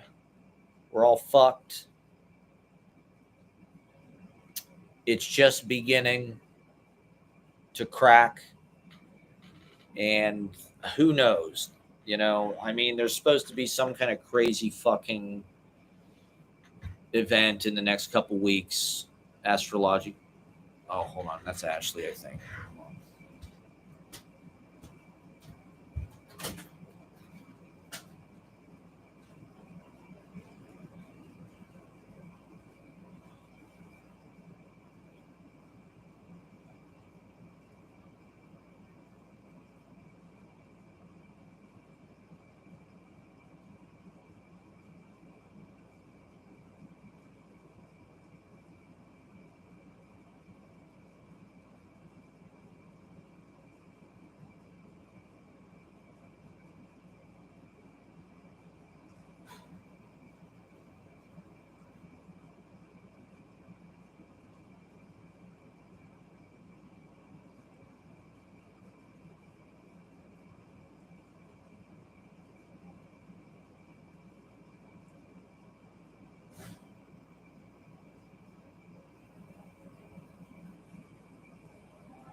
My new shoes.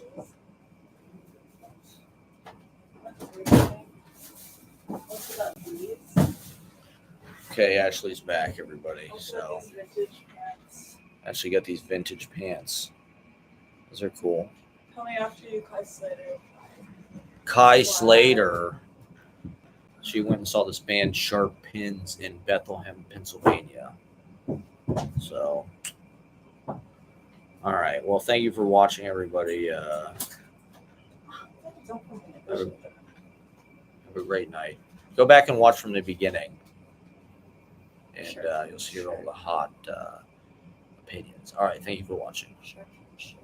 Sharp Pin shirt, everybody. Pretty cool.